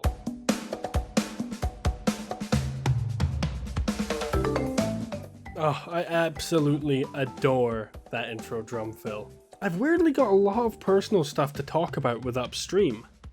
You see, when I was really young, me and my friends used to go to a stream all the time, and we would try and work our way up it, kind of like how Crash is doing right now. Though we'd kind of be more stuck in the bushes and trees of each side. But we'd still be at the bottom trying to work our way up to the top, and we'd have to jump between banks repeatedly if there was something blocking our path. I can't tell if that was the reason I adored this level so much, or if the Crash level is why I loved doing that so much with my friends. But either way, the water in this level is absolutely gorgeous. The flora on the outsides and all the tribal pillars, just everything about this is amazing. And I've already mentioned how much I love the levels that take place over the water, so that's just an extra bonus. Not the biggest fan of when you gotta wait for the leaf to carry you over, but it's pretty fun in the time trials when you gotta be as fast as you possibly can to get an earlier cycle. The carnivorous plants are also just a really cool inclusion, gotta love that kind of stuff. Damn, I ran out of time showing this level in full, just to prove the point that it's too short.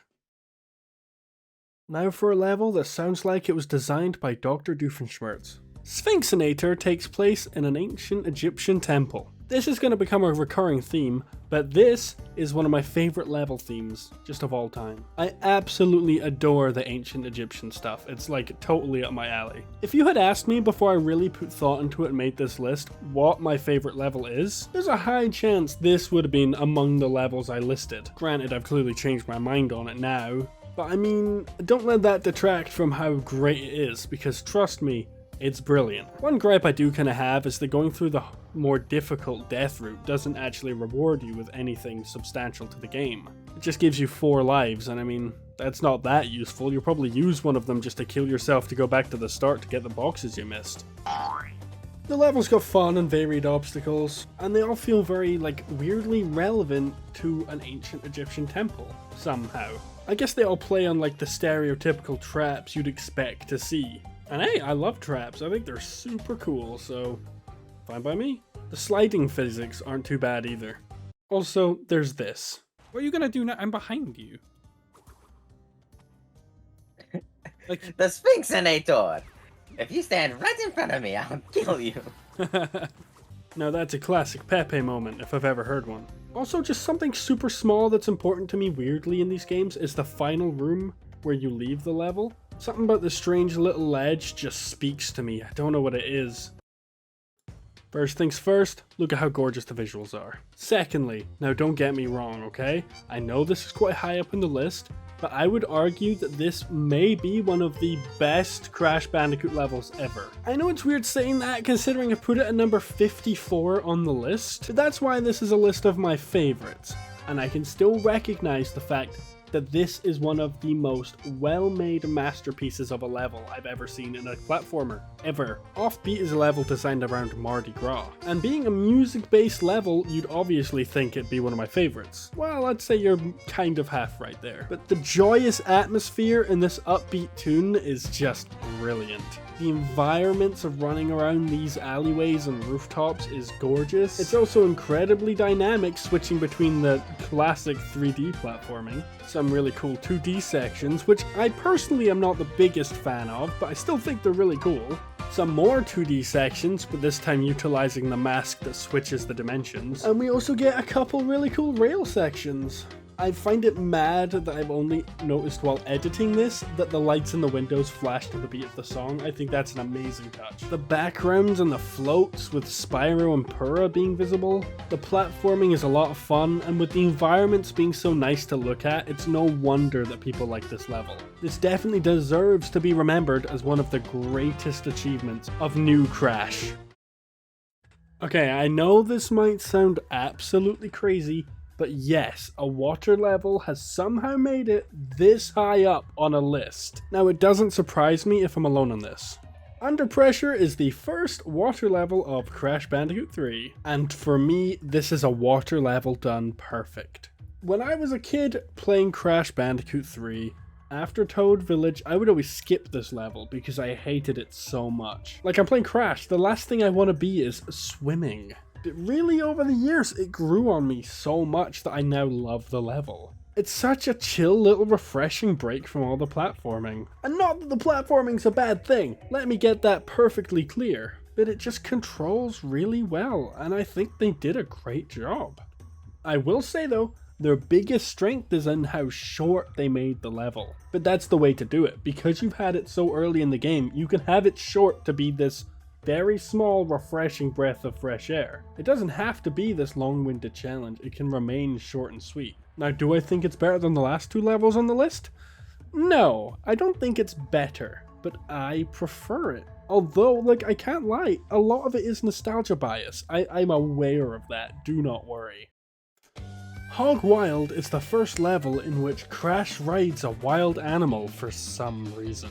This style of level became a staple in all games except for Wrath of Cortex. It's basically you ride an animal through a linear path and you have to avoid the obstacles. No stopping, no slowing down. Now, I absolutely love the high-speed, whimsical nature of this level. Side note, it's also my mum's favourite level. She loves this one. I will say this level was a major improvement on the Insane Trilogy. Mainly just for the environments though. Because I didn't really get this as a kid, but now it really gives me that feeling of I've jumped on a pig and I'm storming my way through this little village and there's nothing they can do about it. And the silly sound effects are just, oh, the way they work into the music, it sounds like a 2022 meme that you'd hear. It's pretty short, but I mean, the length is good for being the first one of its kind. Granted, it is the lowest of this kind on the list, but that's for good reason, which you'll see as the others come up. Gee whiz sees us already back in the medieval times. A lot of what I've previously stated is also applicable for this level, but the time of day really adds to the atmosphere. It's gorgeous. I always wanted to know what was in that castle in the distance. I wish I had more to say, honestly. Like, these puddles are nice, I guess. I don't know. I'll admit, I found some of the parts with the wizards a little bit tricky as a kid. I'd die a couple times, but nowadays, I feel like it's pretty easy. Honestly, that's the worst part about growing up. I wish this was still pain to get through. The ending of this level always felt so cool though. It's like you're blowing up your way into the castle. It's kind of smart, to be honest. Next up, we've got Sewer or Later. I have a funny anecdote I have to share about something that's just happened. But first I'm going to say that I like this level a lot. You know, I love the environment, I love the difficulty spike in the platforming, all of it's brilliant, okay? Trust me, good stuff. Backtracking for all the boxes for just one or two tiny bits isn't a big deal. Just like a little tiny nitpick, it's not bad.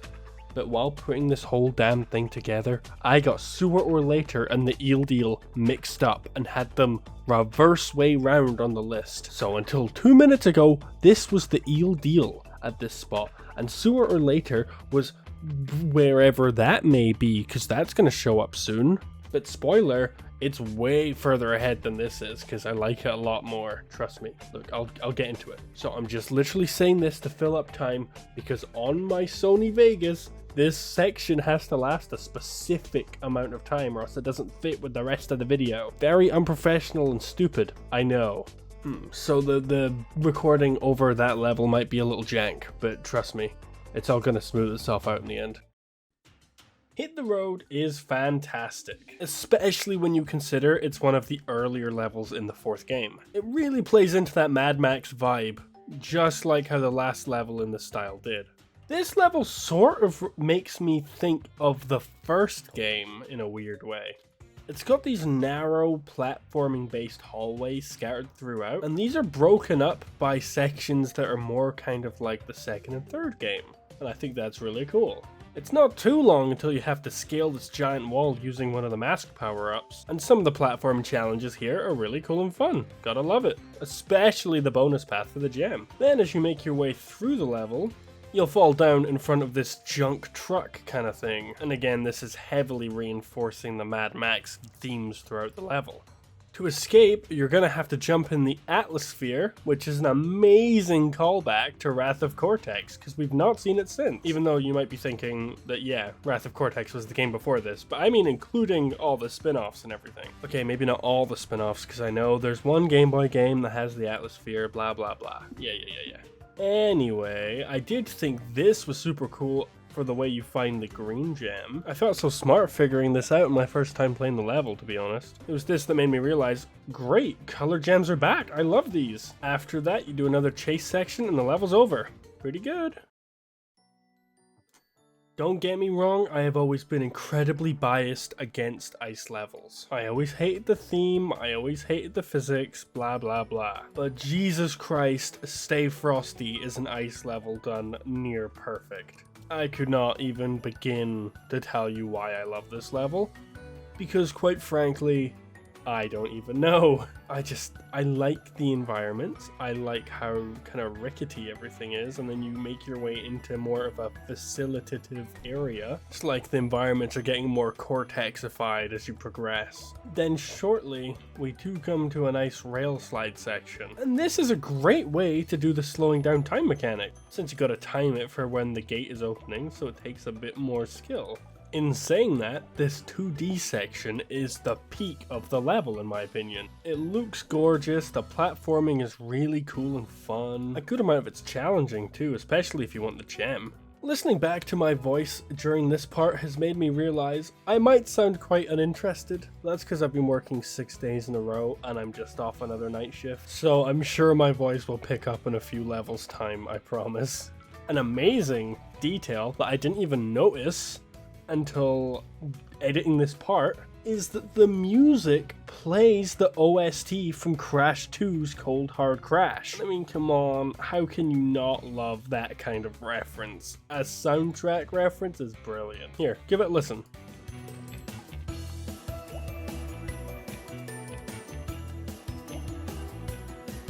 Oh, that's so cool. I do love that. I gotta give it props. I feel like this level has rightfully earned its place on the list. Future Tense was Vicarious Vision's attempt at making their own level for the Crash Bandicoot trilogy. And Jesus Christ, they did such a good job. I've already expressed how much I hate future levels in this game, or even in general, of course. But Jesus Christ, Vicarious Visions just knocked it out the park. They've shown that they can make an engaging level in the style of the original trilogy, and it's something that doesn't even stand out as weird. This could have been in the original trilogy and I would have believed you. It gives me hope that they will make their own Crash Bandicoot game in this exact style. Like, okay, Crash Bandicoot 4 is an amazing masterpiece of a game, and it's great in its own style, of course, but obviously that very much does differ from the narrative of Crash 2 and 3, and I would not be opposed for them to make a new Crash game, because they've clearly shown they're capable. I reckon if they sat down and made some more levels for a full game, they could make some current day classics. But anyway, let me get on to the actual level now. So they packed this level with so many obstacles to get in your way, it's insane. It's like they used all the pre-established and existing assets for the future levels, and then smushed them together to make them even more inconvenient and out of the way. Which is great, because I will never ever complain to them adding more challenge in any way they can. They even use the mirror textures, for Christ's sake, like that's awesome. Since this level isn't part of the main story, the key parts of its design revolve around getting all the crates and the relic. And the relic especially is incredibly satisfying to do. And it was so much fun sitting learning a level that I'd never played before, and even still managing to get a really good time on like just a couple tries. It felt difficult but never unfair, and that's something that is amazing, and it's just so good to see. New content for Crash 3. What's crazy is that I didn't even play this level when it came out. When I heard they made a new level, I just rolled my eyes and thought, oh great, another future level. But I do 100% these games annually, so I did eventually get around to playing it. And even for this playthrough, I thought it's a great addition. So yeah, they should be proud of what they've done.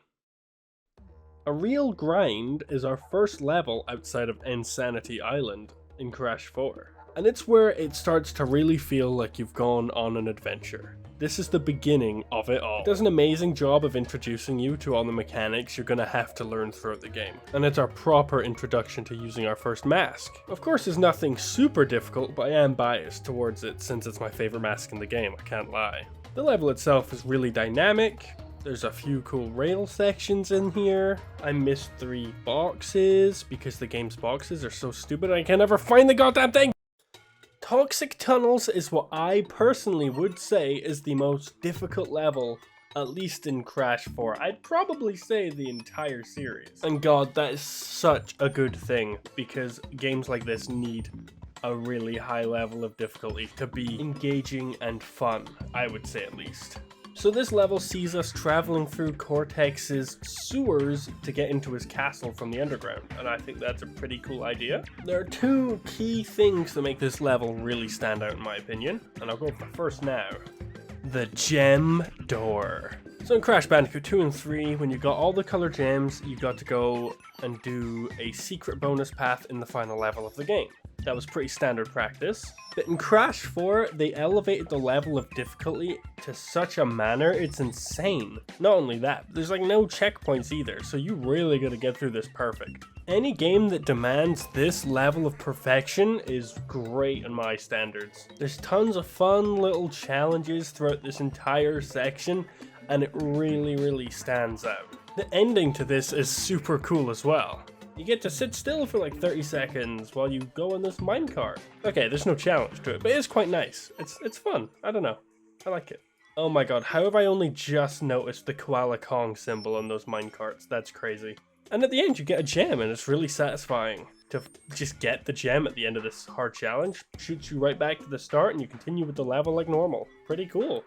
At a certain point of the level, there becomes a transitionary period between the green ooze that you'd be used to up to this point and the lava surrounding his castle. Cortex's castle to be specific. The visuals here are absolutely stunning for a 3D platformer, and the shot on looking the final castle is amazing. Genuinely a high point of the entire series. There's also a ton of funny background dialogue between the two Cortexes at this point in the story. And next time you play the game, just pay attention to it because it's brilliant, fun, funny, it's just everything you want. I can't tell you how much I'm begging for a Crash 5. And look at this, I missed another 3 boxes. I was livid. Livid, I tell you. Livid. So, a few years ago, me and my friends decided to race through the Crash trilogy. Anyone who watches my other series on this channel will know Lauchlan quite well. I brought him on as a guest to share his feelings on the level that he rage quit on all those years ago. Cold Hard Crash is utter tripe, if we're really being honest here. It's crap, it's unfair, I didn't like it, it was f***ing stupid. It actually ruined my whole love for the entire Crash franchise, which honestly, Crash Bandicoot could have been a 10 out of 10, and this just put it right down there with Gollum. I'd actually rather play Gollum than this. Probably, if I'd played Gollum. I know, I'm not salty, I just don't like bad game design, and my controller was broken anyway. And it's a snow level. No one actually likes snow levels. When I think of Crash Bandicoot, I don't think of freezing my balls in ice, and you randomly get f***ing crushed, and I'm like, can I be bothered with this? No, I've got way better games to play. Like Rayman, but that's also dead. And Spyro, and that's probably dead. Wow, they really just killed all 3D platformers. Well, with that said, here's the script that Jack sent me. Cold Hard Crash is the final and most expansive snow level of the second game. This is where your platforming skills are heavily put to the test. The level is incredibly dynamic with its relentless 2D and 3D sections, especially the 2D death route, which sees Crash traveling to the end of a brutal obstacle course. Only for you then to have to backtrack to the start and then do the original run all again. Granted, this is only if you want the gem, but that is one of the main key collectibles, so you probably want to do that. The ice physics are scattered all throughout the level, giving you a difficult but mostly fair challenge. This high level of difficulty was fairly absent from Crash 2, but that's what makes this level stand out as so great. If you are a f***ing moron. Oh yeah, polar bear time, baby! Barrett sees Crash Bandicoot yet again mounting another wild animal and riding it through an obstacle course. Honestly, the only reason it's at number 42 is because I just love the other ones so more and I need to separate them somehow. So this one just gets the rather unfortunate spot because it's the easiest one by far. Well, at least of the polar bear ones, that is. It's still in itself a good and fun challenge. Some high octane Crash Bandicoot action. The obstacles aren't too varied, but they make sense and they're easy to avoid. I guess more fair to avoid, but you know. I guess my only other issue is that it's kind of short. But fortunately, the future bear levels rectify that and make them longer, so it's a win-win. On to bears repeating now. Oh, we just covered Barrett. That's so funny. Haha. Please laugh, guys. There's actually a lot to this level. It starts off with your general Crash Bandicoot 4 3D platforming. You know, the good stuff. Then we head inside and do some more puzzle platforming. Some more good stuff, obviously. Then you can hop on the yellow gem path, which is an amazing homage to the bridge levels from Crash 1. I don't even know if I noticed how Crash 1 this part even was, but Christ, looking back on it, this is just absolutely amazing and I love it. Everything about this is just brilliant. Unfortunately, this part is just a really short section. But, you know, it's still cool. There's a cool little part where you gotta slow down jumping on the nitro crates. That's always fun. You land on a platform, and when it moves, you get to see some brilliant visuals of the power plant getting blown up, and that's just awesome. And then the level ends with this brilliant callback to the polar bear levels from Crash 2. And that's just amazing. I'm so happy they did that again. It's pure love for the series, and I'm all for it. I do have one huge issue though, and I've mentioned it before and I'm gonna mention it again. But trying to get all the boxes and get through this without losing any lives is the most egregious task possible. Especially if you're gonna perfect the level, which involves getting all the crates and doing this in one life. But that also includes doing all the stuff before this part in the level, which makes it way harder. Yeah, I could go on and on about this one little thing. Well, it's a big thing, but I'm also running out of footage, so... But yeah, I'd still say this is a great level in the game.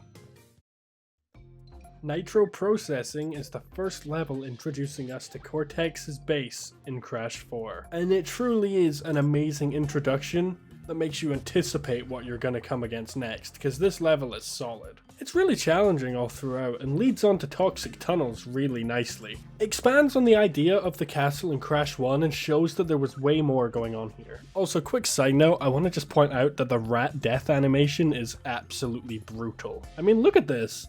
Jesus Christ.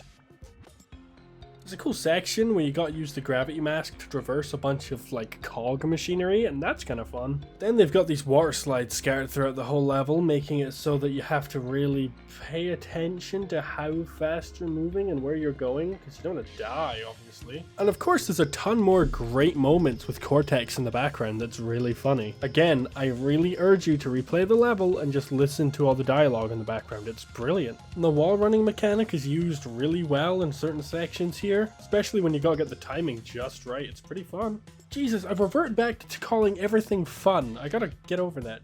Christ.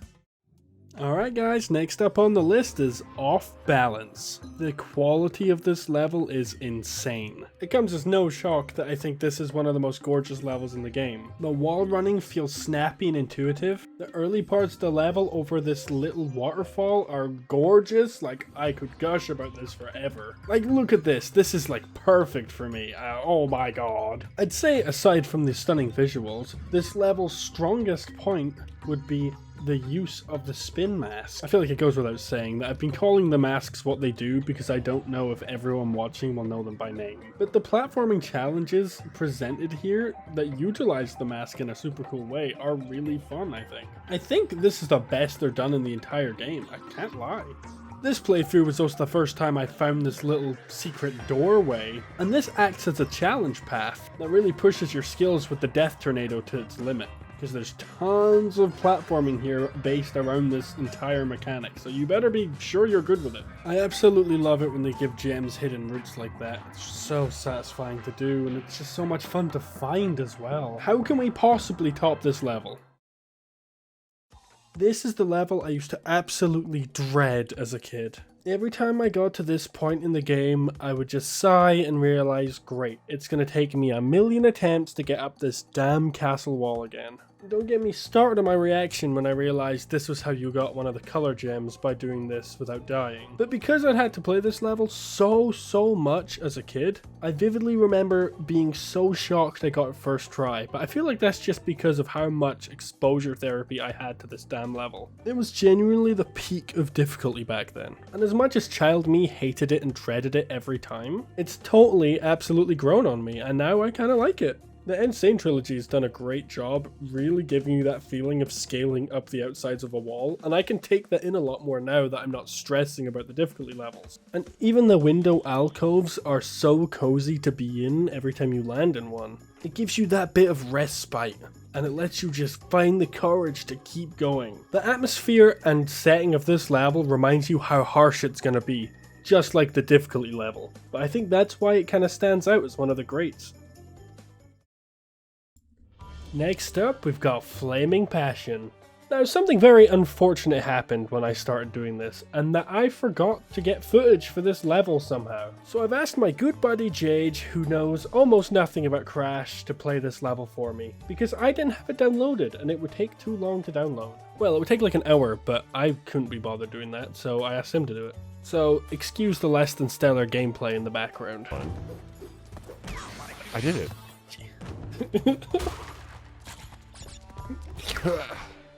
Okay, here we go. Will we get new footage?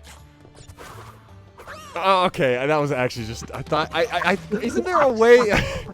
Is there a way you could do like a long jump? Oh Christ! Okay, we got some new footage of the level now. Teabagging. Oh my God! Okay, I didn't. Wait, there's a checkpoint? Well, it moves the checkpoint closer than when you die. Wait, I didn't know that was a thing. Oh no! I'm not gonna fall for the TNT. I'm gonna spin. Fuck! Jack, I don't want to do this.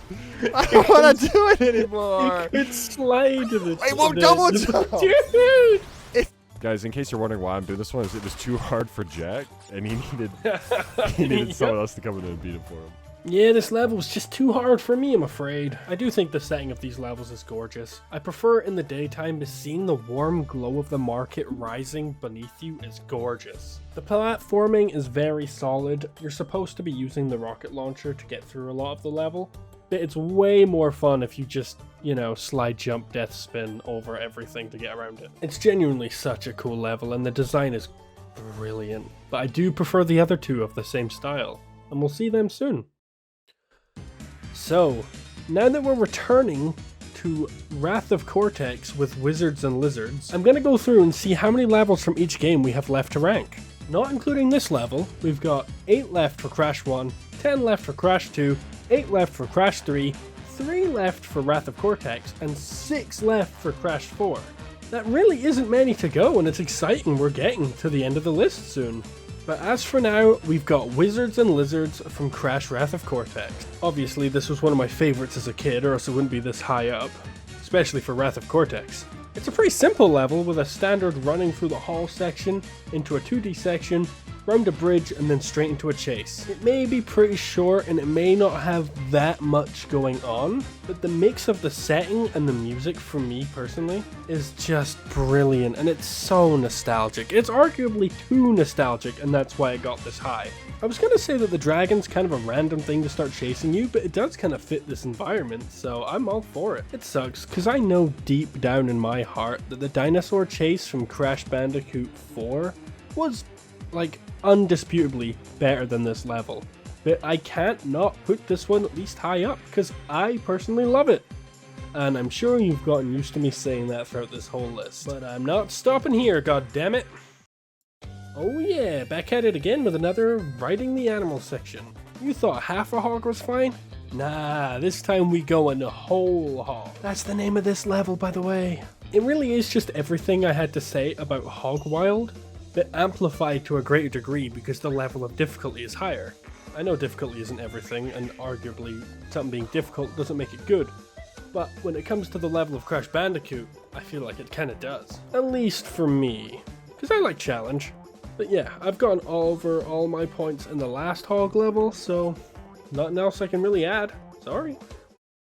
I may argue that this is the best level in Wrath of Cortex. Not my favorite, but the best. This place absolutely oozes atmosphere. As you take this short little turtle ride to see the destroyed volcanic island you're about to run through. It's brilliant. Playing this level, you can just really feel how hot this place is with the color palette used. It feels boiling. And you ain't even the one there. It's crazy. There's a bunch of fun platforming challenges to conquer throughout this whole level. One of the most visually appealing things to me is as you wrap your way up the volcano, you come across a hut with a hole in the floor and venture in. And that looks brilliant. As with any Crash level, a thing that makes it way better is when there's a secret death route for a colored gem. This one's got the classic difficult platform as well as these cool little, well, platform parts. It all ends with you having to use the only mandatory death tornado spin in the entire game. Which is kinda odd, but you know, I'll let it off for once. This is genuinely one of Wrath of Cortex's highest points, and I'm going to defend that until the day I freaking die. Only 2 more Wrath of Cortex levels to show up though. Wonder when they're gonna show.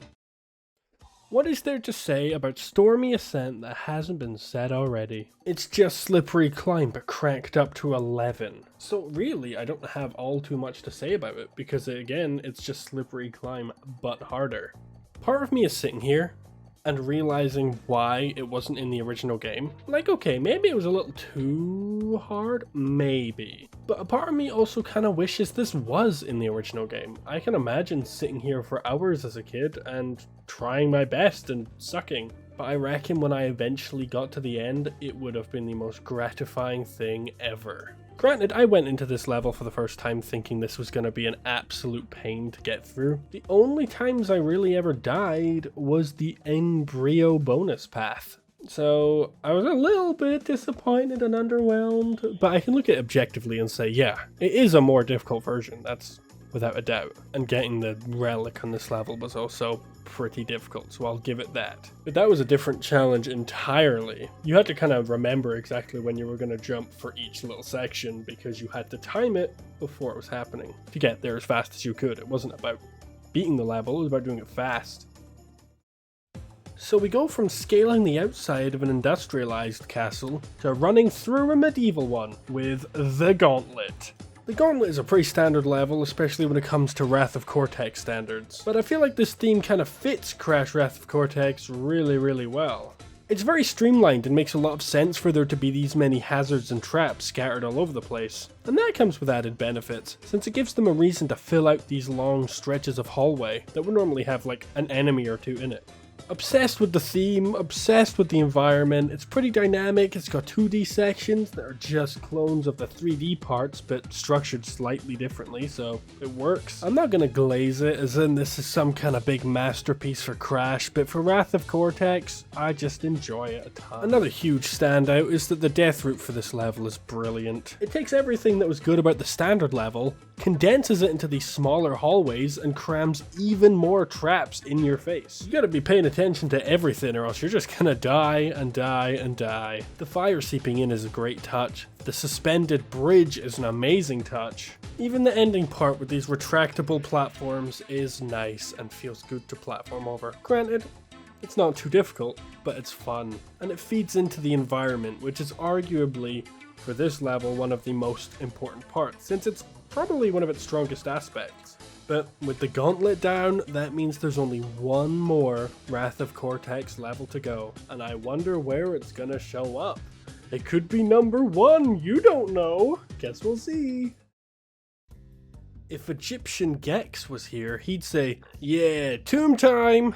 If you get that reference, I can only assume that you drank the tap water at Jerry Garcia's. Seriously though, Tomb Time is a brilliant introduction to the Egyptian levels, and personally one of my favorite themes of the game because it perfectly encapsulates this ancient trap-filled tomb with all these mechanisms and contraptions scattered around, littered with ancient Egyptian symbolism and imagery. As a kid, I'd always get to this level and see the purple gem door, and I've spoken about this before, but I think seeing this door in this kind of environment really led to the mystique of how valuable these gems kind of were and how secretive these pathways were as well. Like when I was a kid, I really didn't know if that meant there's a secret way to open this door to get the purple gem or if you needed the purple gem. Granted, when it turned out to be the latter, it was a lot less cool to me, but I still remember those feelings and harbor them well. And it just adds to that ancient, mysterious Egyptian vibe with like secret mechanisms and stuff. I don't know how to explain it, but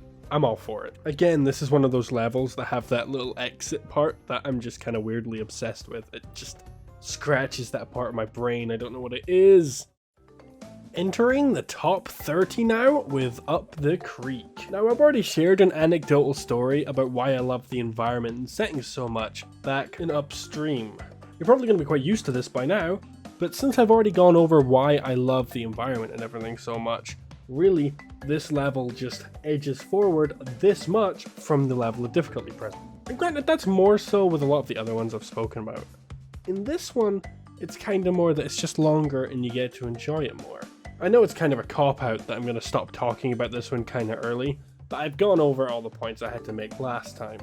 And it's just an extension of that. It's a continuation on why it's so great.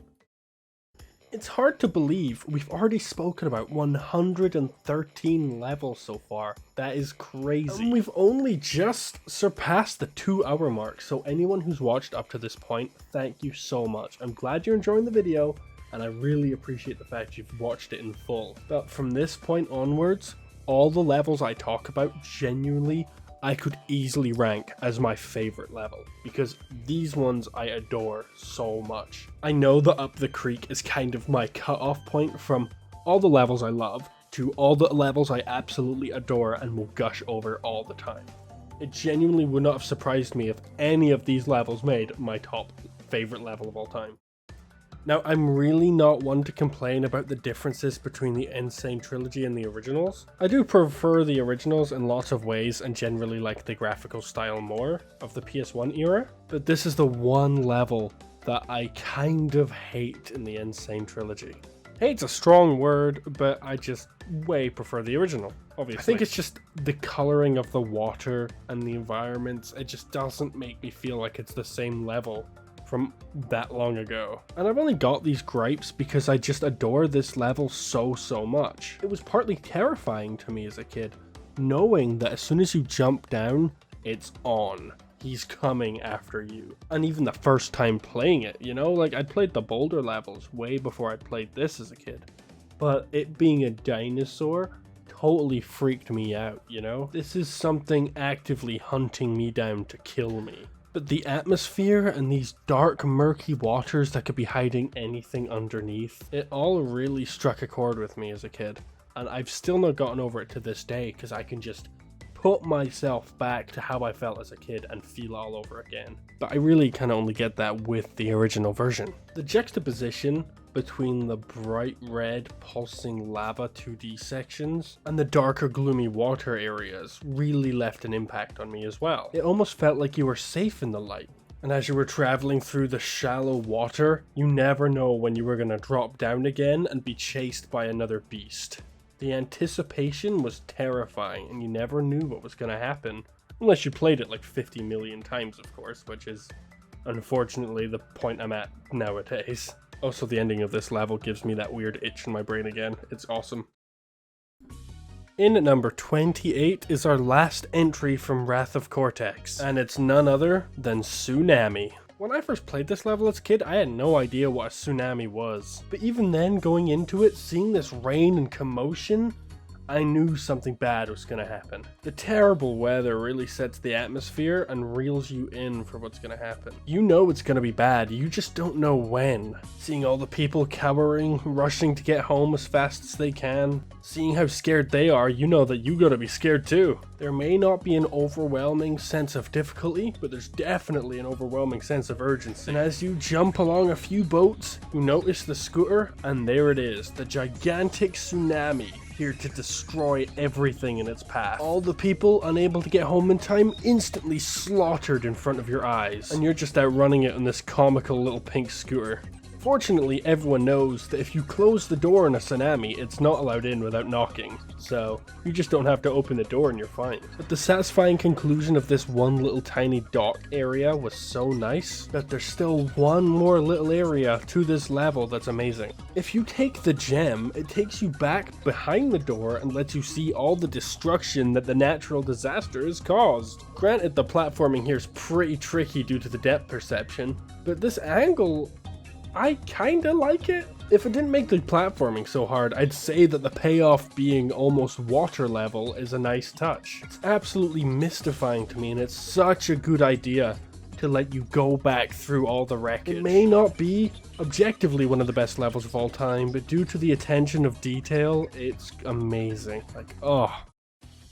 And for what I have as ranked as the best chase level in the entire series, we come to Unbearable. Unlike how the level name suggests, this one's awesome. Instead of boulders, it's polar bears. And even though I love the boulder theming, it was a really nice change of pace. I think it was the right call. It's also the hardest one being so late into the game. And as a kid, I could not believe I found the death route to this level how I did. It was like my third playthrough of the level trying to find those last few pesky boxes. And I see these 3 planks of wood left over and I think to myself, you know, that could be a hint.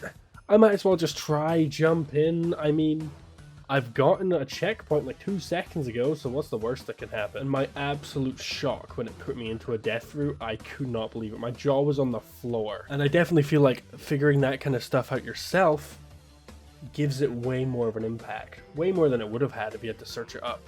And I love that. But the grand finale of this level is something that came as a huge shock to me when it happened. I mean, if you've played the game, you know exactly what I'm gonna say. But in order to escape the final polar bear, you gotta ride a cub all the way to the finish line. I like to choose to believe that this is just a random cub of one of the ones chasing you instead of being polar from the other levels. But what a grand finale to this brilliant level. And there's even still more after you finish. If you decide to backtrack in the only instance you can in these levels, you'll come back to Polar, who will give you a secret exit out the level, which is, like, sick. Like, come on. Next up, we're back on the polar bear yet again, because we're heading to Bear Down, a longer, more difficult version of Bear It, which was a bit higher up on the list. I mean, what self-respecting human being wouldn't enjoy this level? Listen to the music, it's so whimsical and fun. You know these guys are full of enjoyment as Crash takes control and will probably crash the polar bear into its own inevitable death. But aside from that, it's awesome and fun and cute. But really though, just it adds more obstacles, there's more things in the way, it's longer. There's also a secret exit at the end, and that's cool. If you have to ask what's so great about this level, are you really a Crash fan? Oh yes, sister, I went there. Hell, this was the level where I discovered secret exits. And that's cool enough on its own too. What's this? A vehicle level this high on the list? Pack Attack sees Crash don a jetpack and glide through a space station. That's pretty awesome if I do say so myself. Though I can't lie, I don't think this level would be as high as it is without that absolutely masterpiece of a song that plays. This just absolutely lifts your spirits and fills you with that determination to get to the end of the space station. The way it builds into the level at hand is absolutely gorgeous. I remember hearing this as a kid and I'd play it on loop just because it was brilliant. I'd sit at the start of the level and listen to it. It's so good. The one thing that I do have to mention that kind of detracts from the level is the crate placement is a little bit janky for me. There's a couple points where you kind of have to sit and stop and then glide around a bit to grab the couple crates you're gonna miss. But aside from that, it's brilliant. I love the difficulty spike compared to the first version of this. This is a vehicle section that gets my wholehearted stamp of approval. And I think what plays into it is that since there's only 2 levels that take this approach, you don't get burnt out of them too quick. Granted, they are right after each other, so I can see why you could. What's crazy to me is that the first time I played it, Dragging On did not stand out to me whatsoever, but on subsequent playthroughs, this level continued to shine every time. The visuals at the start of the level where it shows you exactly what's ahead of you, and in Brio bringing all these statues to life to act as your hazards throughout. It's great. The look of the dragons is gorgeous as well. I love it so much. The lit candles to guide your path clashing with the dark, gloomy atmosphere of the nighttime is brilliant. Gives you that atmospheric rush that this game thrives on. When you reach the end of the level, there's a little marking on the wall that shows you that just like the blue gem in Crash Bandicoot 2, you gotta beat this level without breaking any boxes. And of course, that also means checkpoints, so you gotta beat this level flawless. And the spin move will make you hit boxes on accident a lot. But when you finally beat it, it's so satisfying. And as I've already mentioned, the fact it's for a color gem makes it even more grand. There's a lot to love about this level, and somehow I love the rest more. I know fine well that this is an actively disliked level by many Crash fans, but I absolutely love Toxic Waste. This is almost like the boulder levels, but you're running towards the danger, you know? There's only one path and the danger's coming at you. There was a high level of stress and tension when I played this as a kid, knowing fine well that you just gotta dodge the barrels and go about your day. And knowing that Pinstripe was at the far end of this hallway and you were making your mad dash to get past all his barrel throwing mobsters just to get to him. The high contrast of the really bright green goop as well gave you that feeling of lethality that's right below your feet. One touch of that stuff and you're a goner. And trying to do this with one life as a kid, getting that blue gem, with the overwhelming stress of not knowing exactly where the bouncy barrels are gonna land, that used to send me over the edge when it came to stress. And I don't even know why. Now, I totally understand why people don't like this level, but I just hope that you people can also understand why I do like this level. I'm not trying to say it's a masterpiece, but I just have such an affinity to this, it's insane. The overwhelming relief as you get past this last dude, it's just so good for a one-off, in my opinion. Hang 8 is our first appearance of the jet board on this list, which is absolutely crazy because it's coming in at spot number 22. Now, I have a lot I want to talk about regarding these levels as a whole, but I'm going to save quite a lot of it, so I've got a lot more to talk about when the other entries come up later, because there's still 2 more jet board levels to show up. From Crash 2 at least. I've also heard a lot of people don't like the controls in the Insane Trilogy, and while I do admit they're slightly inferior, I don't see the problem that everyone's having, I can't lie. This is also where I'm assuming they got the idea of time trials for Crash 3, considering in order to get the gem you need to beat this within a certain time limit. Which I didn't really realize as a kid. I had assumed that the gem was hidden down the blue gem path, so I did it on repeat as a kid. The gem path on its own is also pretty solid, but it's this part here. I could have sworn there was a secret exit behind that damn waterfall, and I kept trying to get there, but there was nothing there. The only reason it's here compared to the other ones is that I just kind of prefer the length of the other ones. The gem path is also a bit less tedious, because it is a bit in this one. You have to backtrack a little for the boxes. But trust me, I'm probably going to gush over the other two, so stay tuned for that, fellas.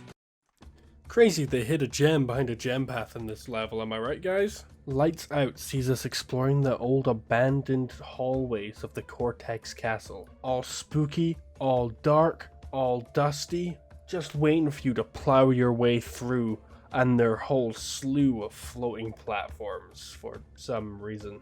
This level is incredibly unique, as you've got to use your Aku Aku masks to light the way, and if you take damage or take too long, you're done. This is probably the inspiration behind the Firefly levels in the second and third games, but I prefer the setting and play style in the first game a bit more. I like the dusty, abandoned hallways, and I like that it's tied to your damage and time instead of just time. Granted, I do wish there were a few more obstacles in your way to deal damage, making it more of a threat, but I digress. Realistically, it is kind of just hold forward and jump every time you need to until there's a moving platform and then you gotta wait. But I don't care, let me love the levels I love, and you focus on yourself, alright? Okay, that was mean, I'm sorry, please forgive me.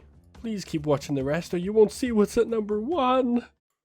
Back to Arabia with High Time. This is a solid mix of platforming, vibe, aesthetic, everything needed to make a brilliant level. Compared to Flaming Passion, I think I just prefer the structure and flow of this level a little bit more, and that's why it's higher up. Oh my god, look at this. Do you remember like over 120 entries ago, there were monkey bars that were slow as absolute hell? This is how you do monkey bars. They're fast, snappy, responsive, everything you need to make an actual game fun. There's also a death route in this level to earn a colored gem, and you know I obviously love that already. It's crazy how much of a bias I have for that, but it's like, it just does something to me, man. I can't explain it. This one isn't as difficult as like any other death route in the game though, I will admit. Look, the colored gem, that's all I'm looking for. It's an addiction at this point. I need it. You probably noticed in the footage that every time I pick up a colored gem, I just kill myself so I can go back and get all the boxes in the level 2. But this time, as soon as I freaking respawn, this damn monkey spawn camped me. Stupid monkey. Oh, I'm gonna kill this guy. Ooh, sorry. Got a bit sidetracked there. Close one. When I started this list, this is another level that I thought would be around the top 10 mark. And despite me generally despising sewer level areas, the Eel Deal has made me come to adore this environment. Though specifically just in the Crash 2 setting, because I just love this. I didn't really have the same amount of praise for the first sewer level on the list, despite the fact I really liked it. But the gameplay loop is very different compared to the other two, so it had to be lower on the list. There's a lot of fun platforming obstacles to get around in this one, and not to mention the super cool hidden secret gem passageway. I still remember exactly how amazing it felt when I found this as a kid. I genuinely could not believe it. I remember sitting there thinking, I might as well just jump into it because what's the worst that can happen? It could be there. And then when I actually went through the wall, it just opened my eyes to the amount of secrets this game could have. Super cool. I love it so much. Also, the ending of this level is so cool. I love that the pipe just goes straight into the warp room thing. I don't even know what to call these rooms, but it's just cool. I remember when the Insane Trilogy came out, and I was seeing Road to Nowhere plastered all over the place, saying that this was the Dark Souls of platformers. At the time, I didn't really get what the big deal was, because I'd played this level billions of times growing up, and I never really had too much of an issue with it. Like, I knew it was a bit harder than most, but I'd played it so much that it was ingrained in my head. It wasn't until after this happened, I took a step back and realized, yeah, this whole level is just straight, constant precision jumps, and I'm all for it. That level of difficulty is brilliant. Also, the atmosphere of knowing how high up you are and that this is the only path you can take to the castle, with all these little rest points where you gotta decide, okay, it's time to commit to more. Let's do this. Seeing the final goal of the castle enshrouded in the fog that's gonna lead to your demise if you make one mistake. This is the peak of atmospheric platforming, and I love it. This is also one of the most fun levels I'd say to go for the relic on. I personally don't jump on the ropes when I'm playing this level normally, but you kinda gotta for the relic. It's that good medium of bouncing on and off. It's pretty good. When you hear that surfer rock guitar playing, you know exactly what's coming up. We're heading to Air Crash now, the second jetboard level of the list. And you know what, while we're talking about the music, I want to mention how much I adore the theme to this. It gives you that perfect high octane surfer mindset for a great level. The part I'm going past right now, there's a secret exit there, and I remember it took me forever to find that as a kid. But it's just a super cool thing to add to the level in my books. And you know what, this one's even got a great death route.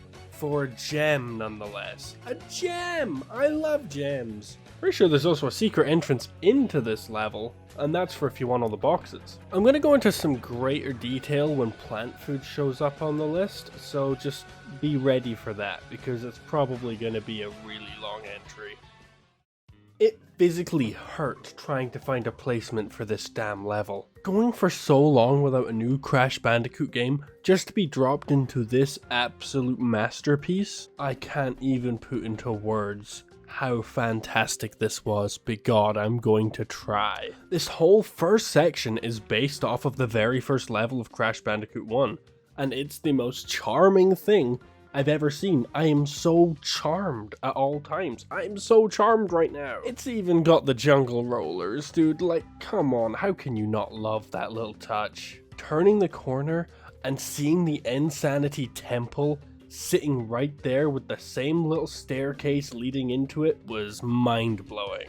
Granted, the inside is a lot shorter and different, but that's because it's not the key focal point of this level. The sigh of relief I felt when I first played this level and realized, thank God, this is gonna be a good game. It's actually gonna be a good game. Coming out of the temple and seeing the giant volcano looming in the distance, knowing fine well you've got to go there, brilliant. This is also the first level where we get introduced to the new rail sliding mechanic. And I mean, it's a pretty simple introduction, but it's great. Traversing the huts that are floating on the water is also just majestic. I love it. I just love it so much. It weirdly reminds me of Twinsanity for some reason. As the level comes to a close, we find ourselves climbing up the volcano that we were looking at earlier. Gives you that great sense of traveling since you knew this was coming up and you've managed to get there in one piece. It's a perfect introduction for what you're going to be experiencing in this game, and it's phenomenal.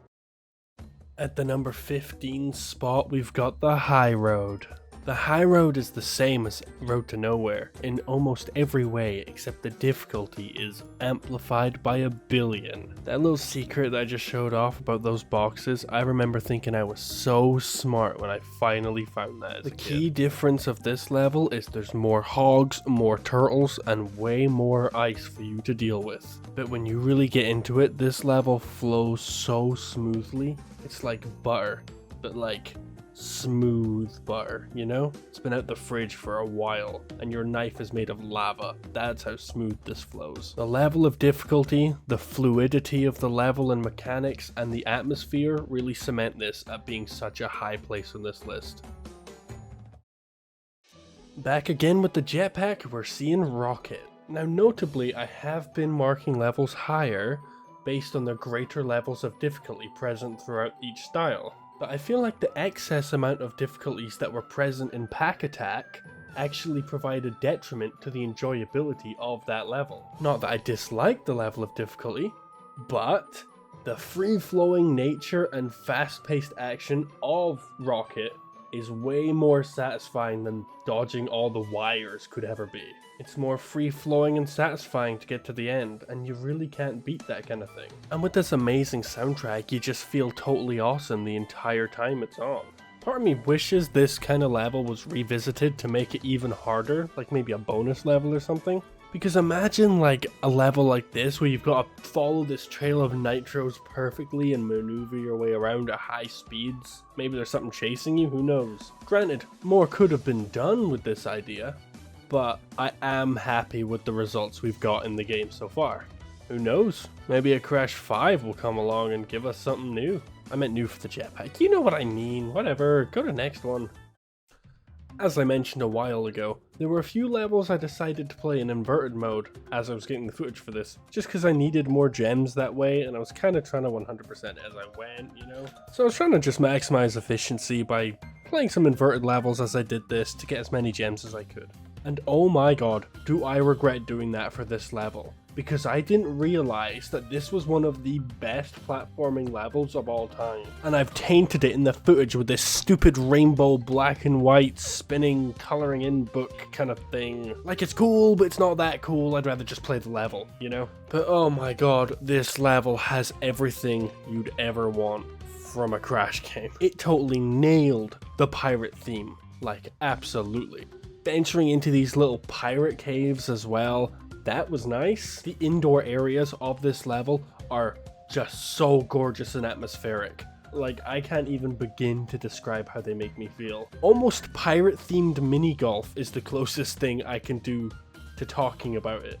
Because that just, it gives me that kind of vibe, you know?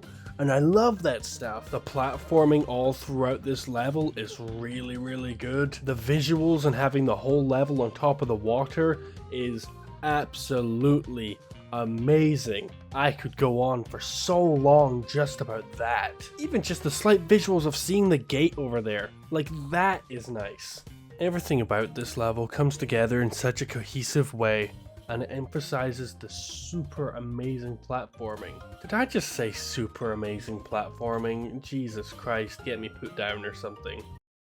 And this is unfortunately where our last entry from Crash Bandicoot 1 comes in. Fumbling in the Dark comes at spot number 12, just shy of the top 10. For the game that started it all, I think it did really well making it this far. This level acts as a bonus challenge. It's an optional level that you have to unlock. The atmosphere of this level has never ever left me. It's a permanent thought in my mind.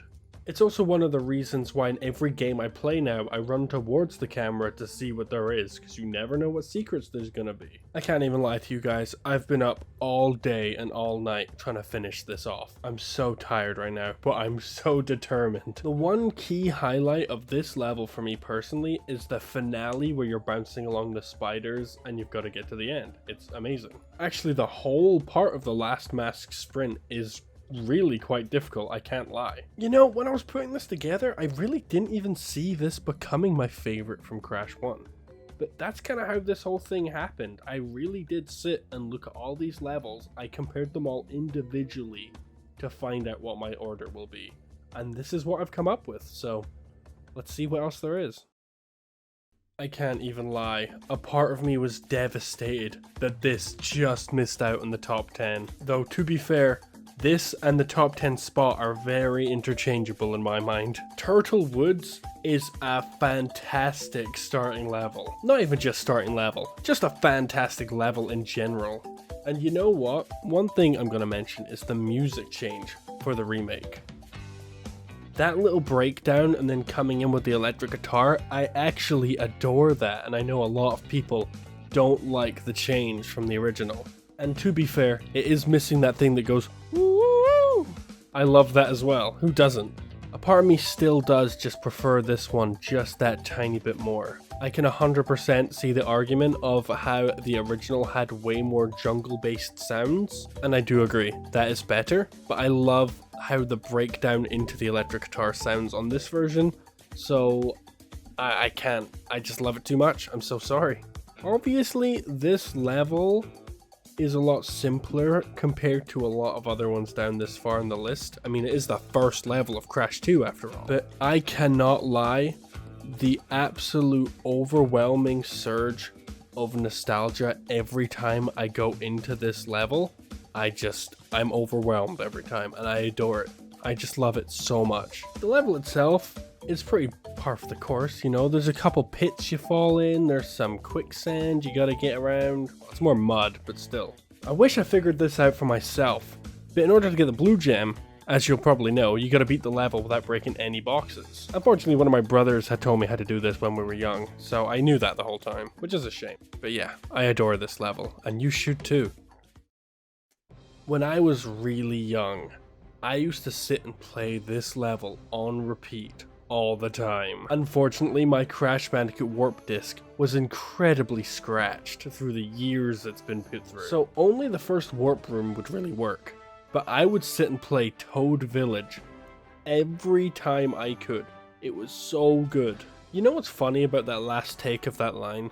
Is there was a voice crack in there, and out of principle, I'm leaving it in. I'm going to leave that in. Make fun of me all you want, I don't care. When the Insane Trilogy came out, one of the first things I did was go straight into Toad Village. The atmosphere, the surroundings, the environment, the nature, the weather, everything was just so peak. Can't believe I wrote the word peak in here, but we're just gonna run with it anyway.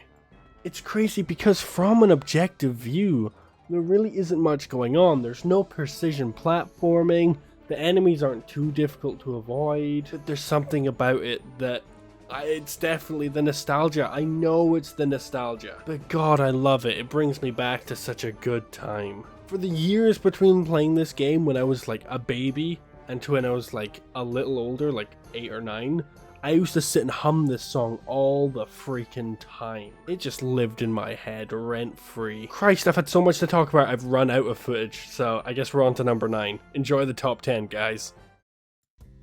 In number 9, we've got Tomb Raider. I can't lie, guys, when I started making this list, this is what I thought number 1 was gonna be. This level here. I remember getting to this level as a kid and thinking, haha, Tomb Raider, that's a funny joke on Tomb Raider, and we're in a tomb.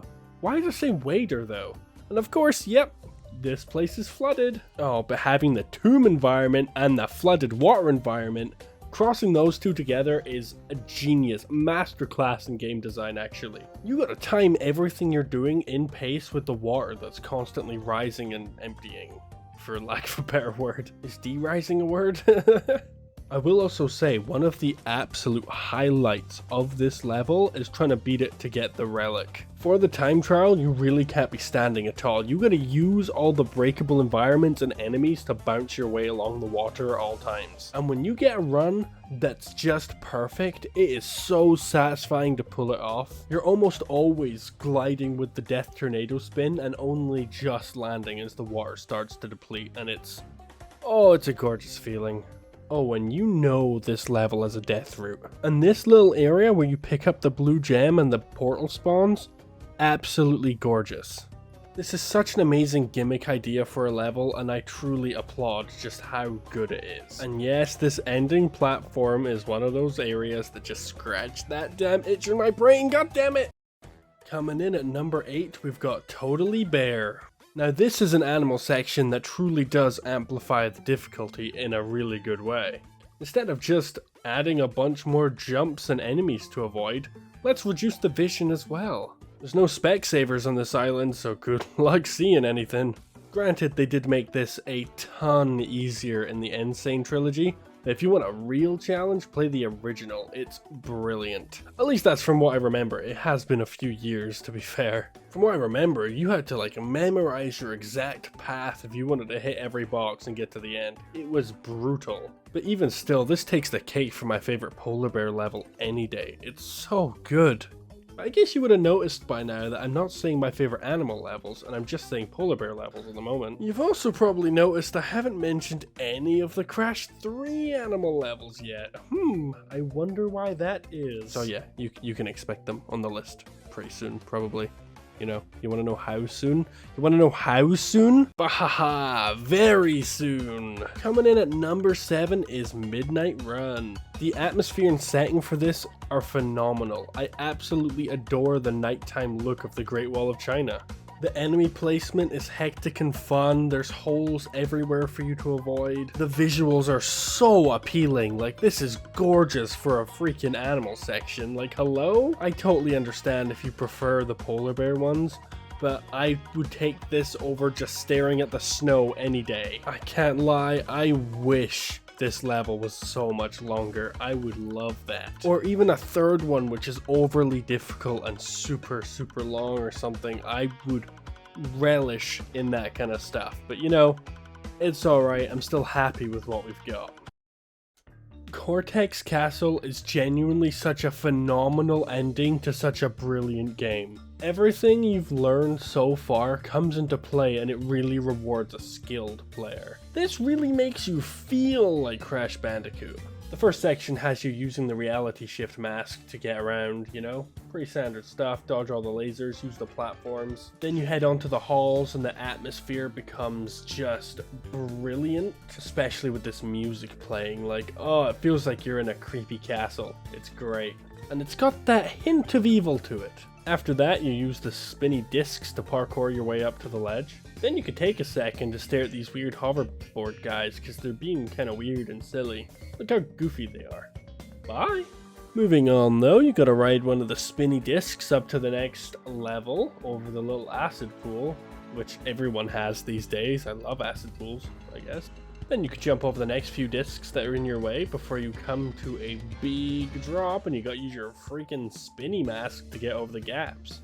Pretty par for the course stuff. And yeah, I've noticed I'm kind of just listing off every part of this level, but for something so grand, I feel like it's almost necessary to go over every little detail. Then after you jump here, you want to spin this TNT. Oh wait, you're not supposed to do that? Whoops. And you've got another little elevator part where you use your anti-gravity mask in order to get past. It's pretty cool, standard stuff. It's a little bit out the box, but you know, passable. Then you gotta go through these like spinny disc parts. I don't really care much for this part, so just, yeah, it's whatever. And this is the best part, where the culmination of all the mask's powers grant you the most amazing platforming experience this game has to offer. It's fast-paced, mask-switching action that I wish was way more present throughout the entire game. Honestly, I wish this part was longer because it feels so good to do. You only get a few seconds of greatness, but oh, it feels great. And pulling all this off during the relic run as well, that is the peak stuff. After you get through this rapid fire gauntlet of using every mask's ability in succession, the level just kinda ends. And it's a shame because I wish this went on for much longer, to be honest. Even if there was a harder version where it was a full level of just rapid fire masks, that'd be sick. And starting us off with the top 5 is Hang 'em High. This is the only one of these levels that lets us start down on the ground floor and work our way up to the rooftops. And we never again get to go down to the ground, but it's such a nice little touch, and it really brings me into the atmosphere and immersion. You'd think I've had tons to say for it being in the top 5 of my favorite levels of all time, but there's just not too much I can really talk about. I've spoken in great length about the Arabian levels already. I'd say this one's a lot more free-flowing than the others, and the sunlight of the daytime is brilliant. I do way prefer it to the more moody nighttime aesthetic. Not that it's bad, of course, but the most mystifying part of this level to me as a kid, and you know what it's gonna be if you've watched the rest of the video up to this point. Sitting there as a kid, trying to figure out how you get to that damn yellow gem in the back. It was sitting there taunting me as if I didn't know the secret to obtain this masterpiece of a gem. I didn't know you had to unlock the secret warp room and go in through a separate entrance to the level to find the gem on a different path. But even though the solution to getting the gem was less interesting than I was led to believe, even playing this level to this day, I can't take my eyes off the gem because it mystifies me so much. Those feelings of childhood joy and wonder have never ever left, and I hope they never will. This may not be in everyone's top 5 list, but it's in mine for what I feel is a pretty valid reason. Not to mention the ending portal is yet another one that scratches that itch in my brain, so maybe that's why. In at the number 4 spot is the final Crash 2 level on this list. Plant Food. Oh my god, Crash is drowning, someone save him, no! Honestly, everything I said about the environment upstream and up the creek is amplified by 10 here. Everything from the foliage pouring in through all the ruined cracks surrounding this stream, to the mossy stones that you're running on. Everything oozes that rundown swampy ruins vibe, and I absolutely adore it. I really didn't realize how much I love the jet ski levels until I put this damn list together. They were levels I really just took for granted as I played them, and not once did they occur to me that yeah, these could be like my favorite ones. That's crazy. I adore it. I can't even put into words how much I love everything. I love the look of the water as well. Even in the original, and especially in this, it's all beautiful. I wish I could let people like into my head to see this level exactly how I do, because I don't know if I'm getting across how much this one like hits for me. But if you feel it too, please Christ, let me know down below, because I need someone on my side. Ooh, the yellow gem, dude. Oh, that's awesome. Even better. And coming in for the top 3, we've got Jetboard Jetty from Crash 4. Everything I just said about the environments of the last level, take that, bring it back, and mix it with the pirate theme while you're at it. It's really like a mix of Plant Food and Booty Calls, I can't lie. The inside of this pirate cave is gorgeous, with all these waterfalls all over the place and hanging barrels, scaffolding, everything.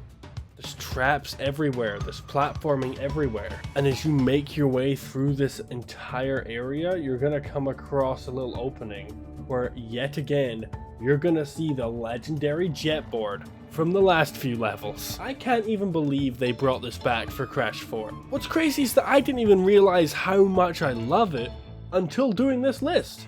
Until this point, it was just another gimmick to me that I just kind of ignored, like the rest of them. But all the levels that have the jetboard are in like the top 25 or something, so clearly they're doing something right. The background to this area is gorgeous, Jesus Christ. Riding the water in these rafts, parkouring around all the obstacles coming your way, trying to get all the crates, everything is so good. You've got this green tinge from the looming fog in the background, to the big structures that are towering over you as you're going through this little 2D boat raft area. It's these kind of atmospheres that I long for. This is what made the price tag of this game worth it for me, is these kind of levels. They just do it for me, they do, and I would love to see more in such stunning detail and amazing graphics. They've done everything right.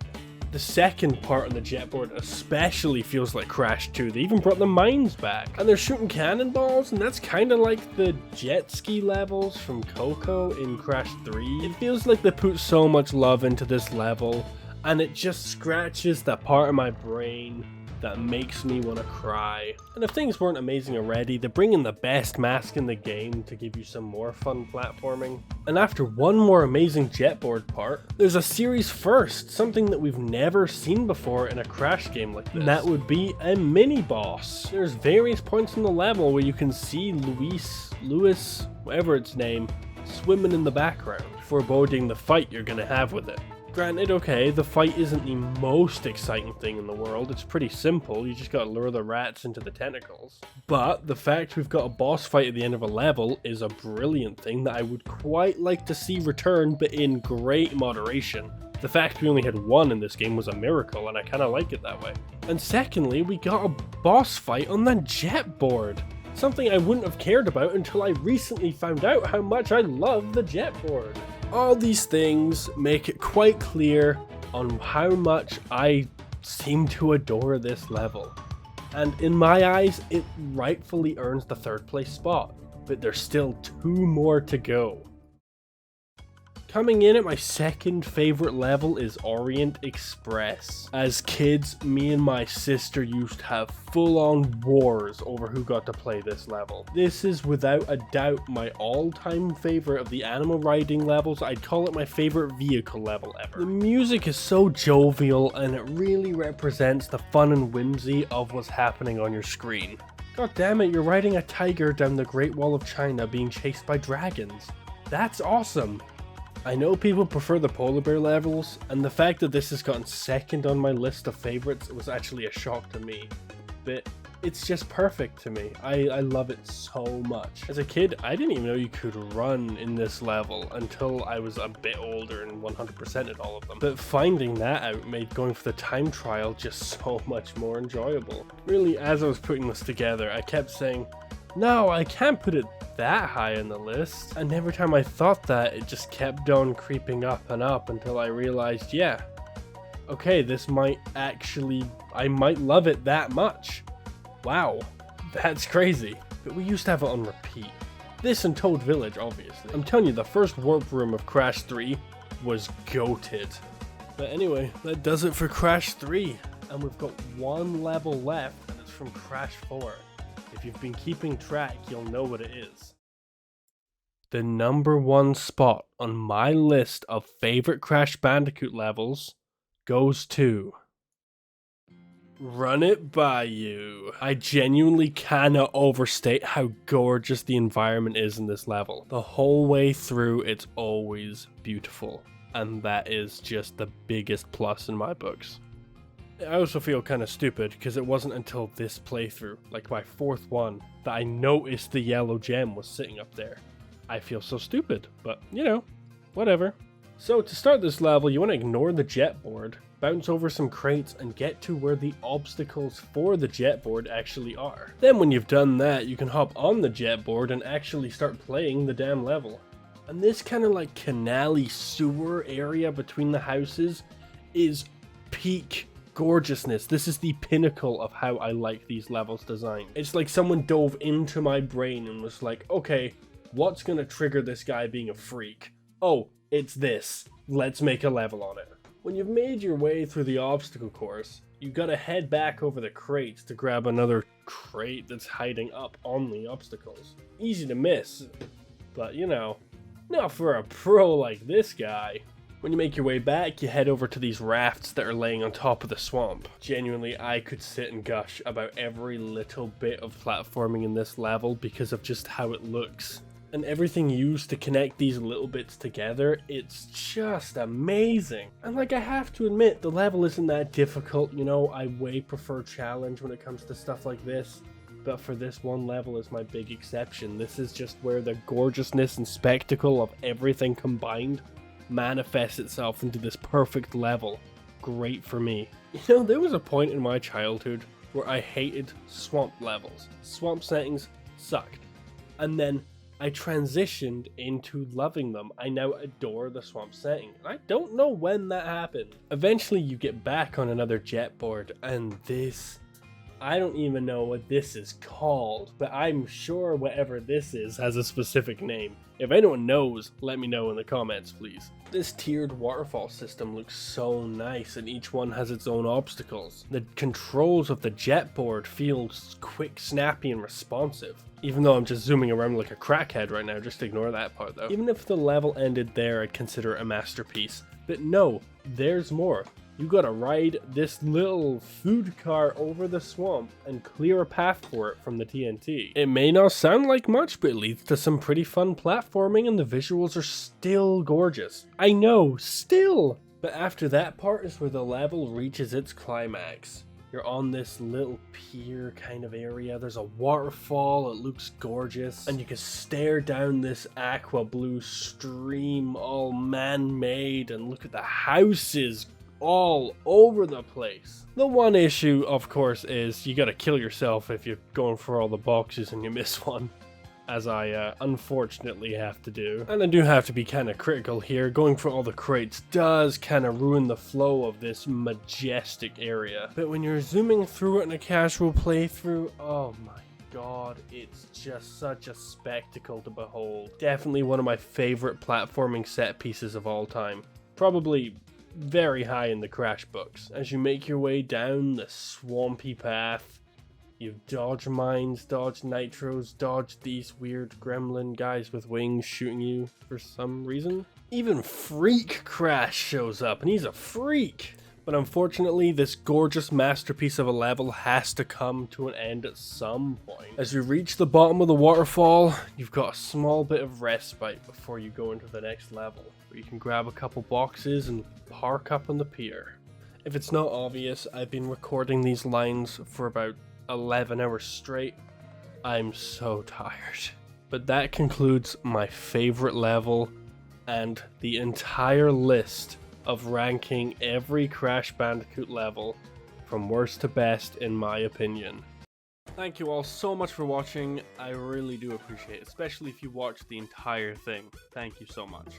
I put tons of work into this. I started over a year ago. It would have been like the 28th of June or something is when I started getting the footage. A few of my friends showed up in this video as well. Big thanks to Pepe.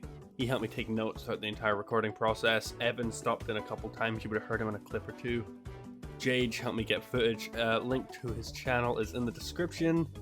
And Lauchlan, the man who absolutely despised Old Hard Crash, his link will be down there too. He makes a lot of long form videos. If you've come across this channel just from the Crash video, if you want to watch other stuff I have, it's all like gameplay related. But I do plan on making more videos like this, provided people enjoy this. The thing I go to next would be to do this on the Sly games, because I'd put them up there with Crash. I think I'd probably do a different approach since the games are so different. But for the time being, that's the plan. My public Discord will also be linked down below. If you want to join the server, sometimes we play games like Among Us or Gmod, Trouble in Terrorist Town, that kind of thing. It's a lot of fun. Maybe Gark Phone and Jackbox sometimes as well. Let me know what your favorite levels are down in the comments, because I would love to. I'd read every comment. I'm gonna reply to every comment within reason. But I'd love to hear everyone's favorite levels, honestly. I'd love to hear your opinions on what you thought of my levels. I totally understand if you have a totally different list. Each to their own. But yeah. Thank you so much for watching, and I'll bid you a good night, or good morning, or just whenever you're watching this, have a good life. Yeah. Especially you, Ryan.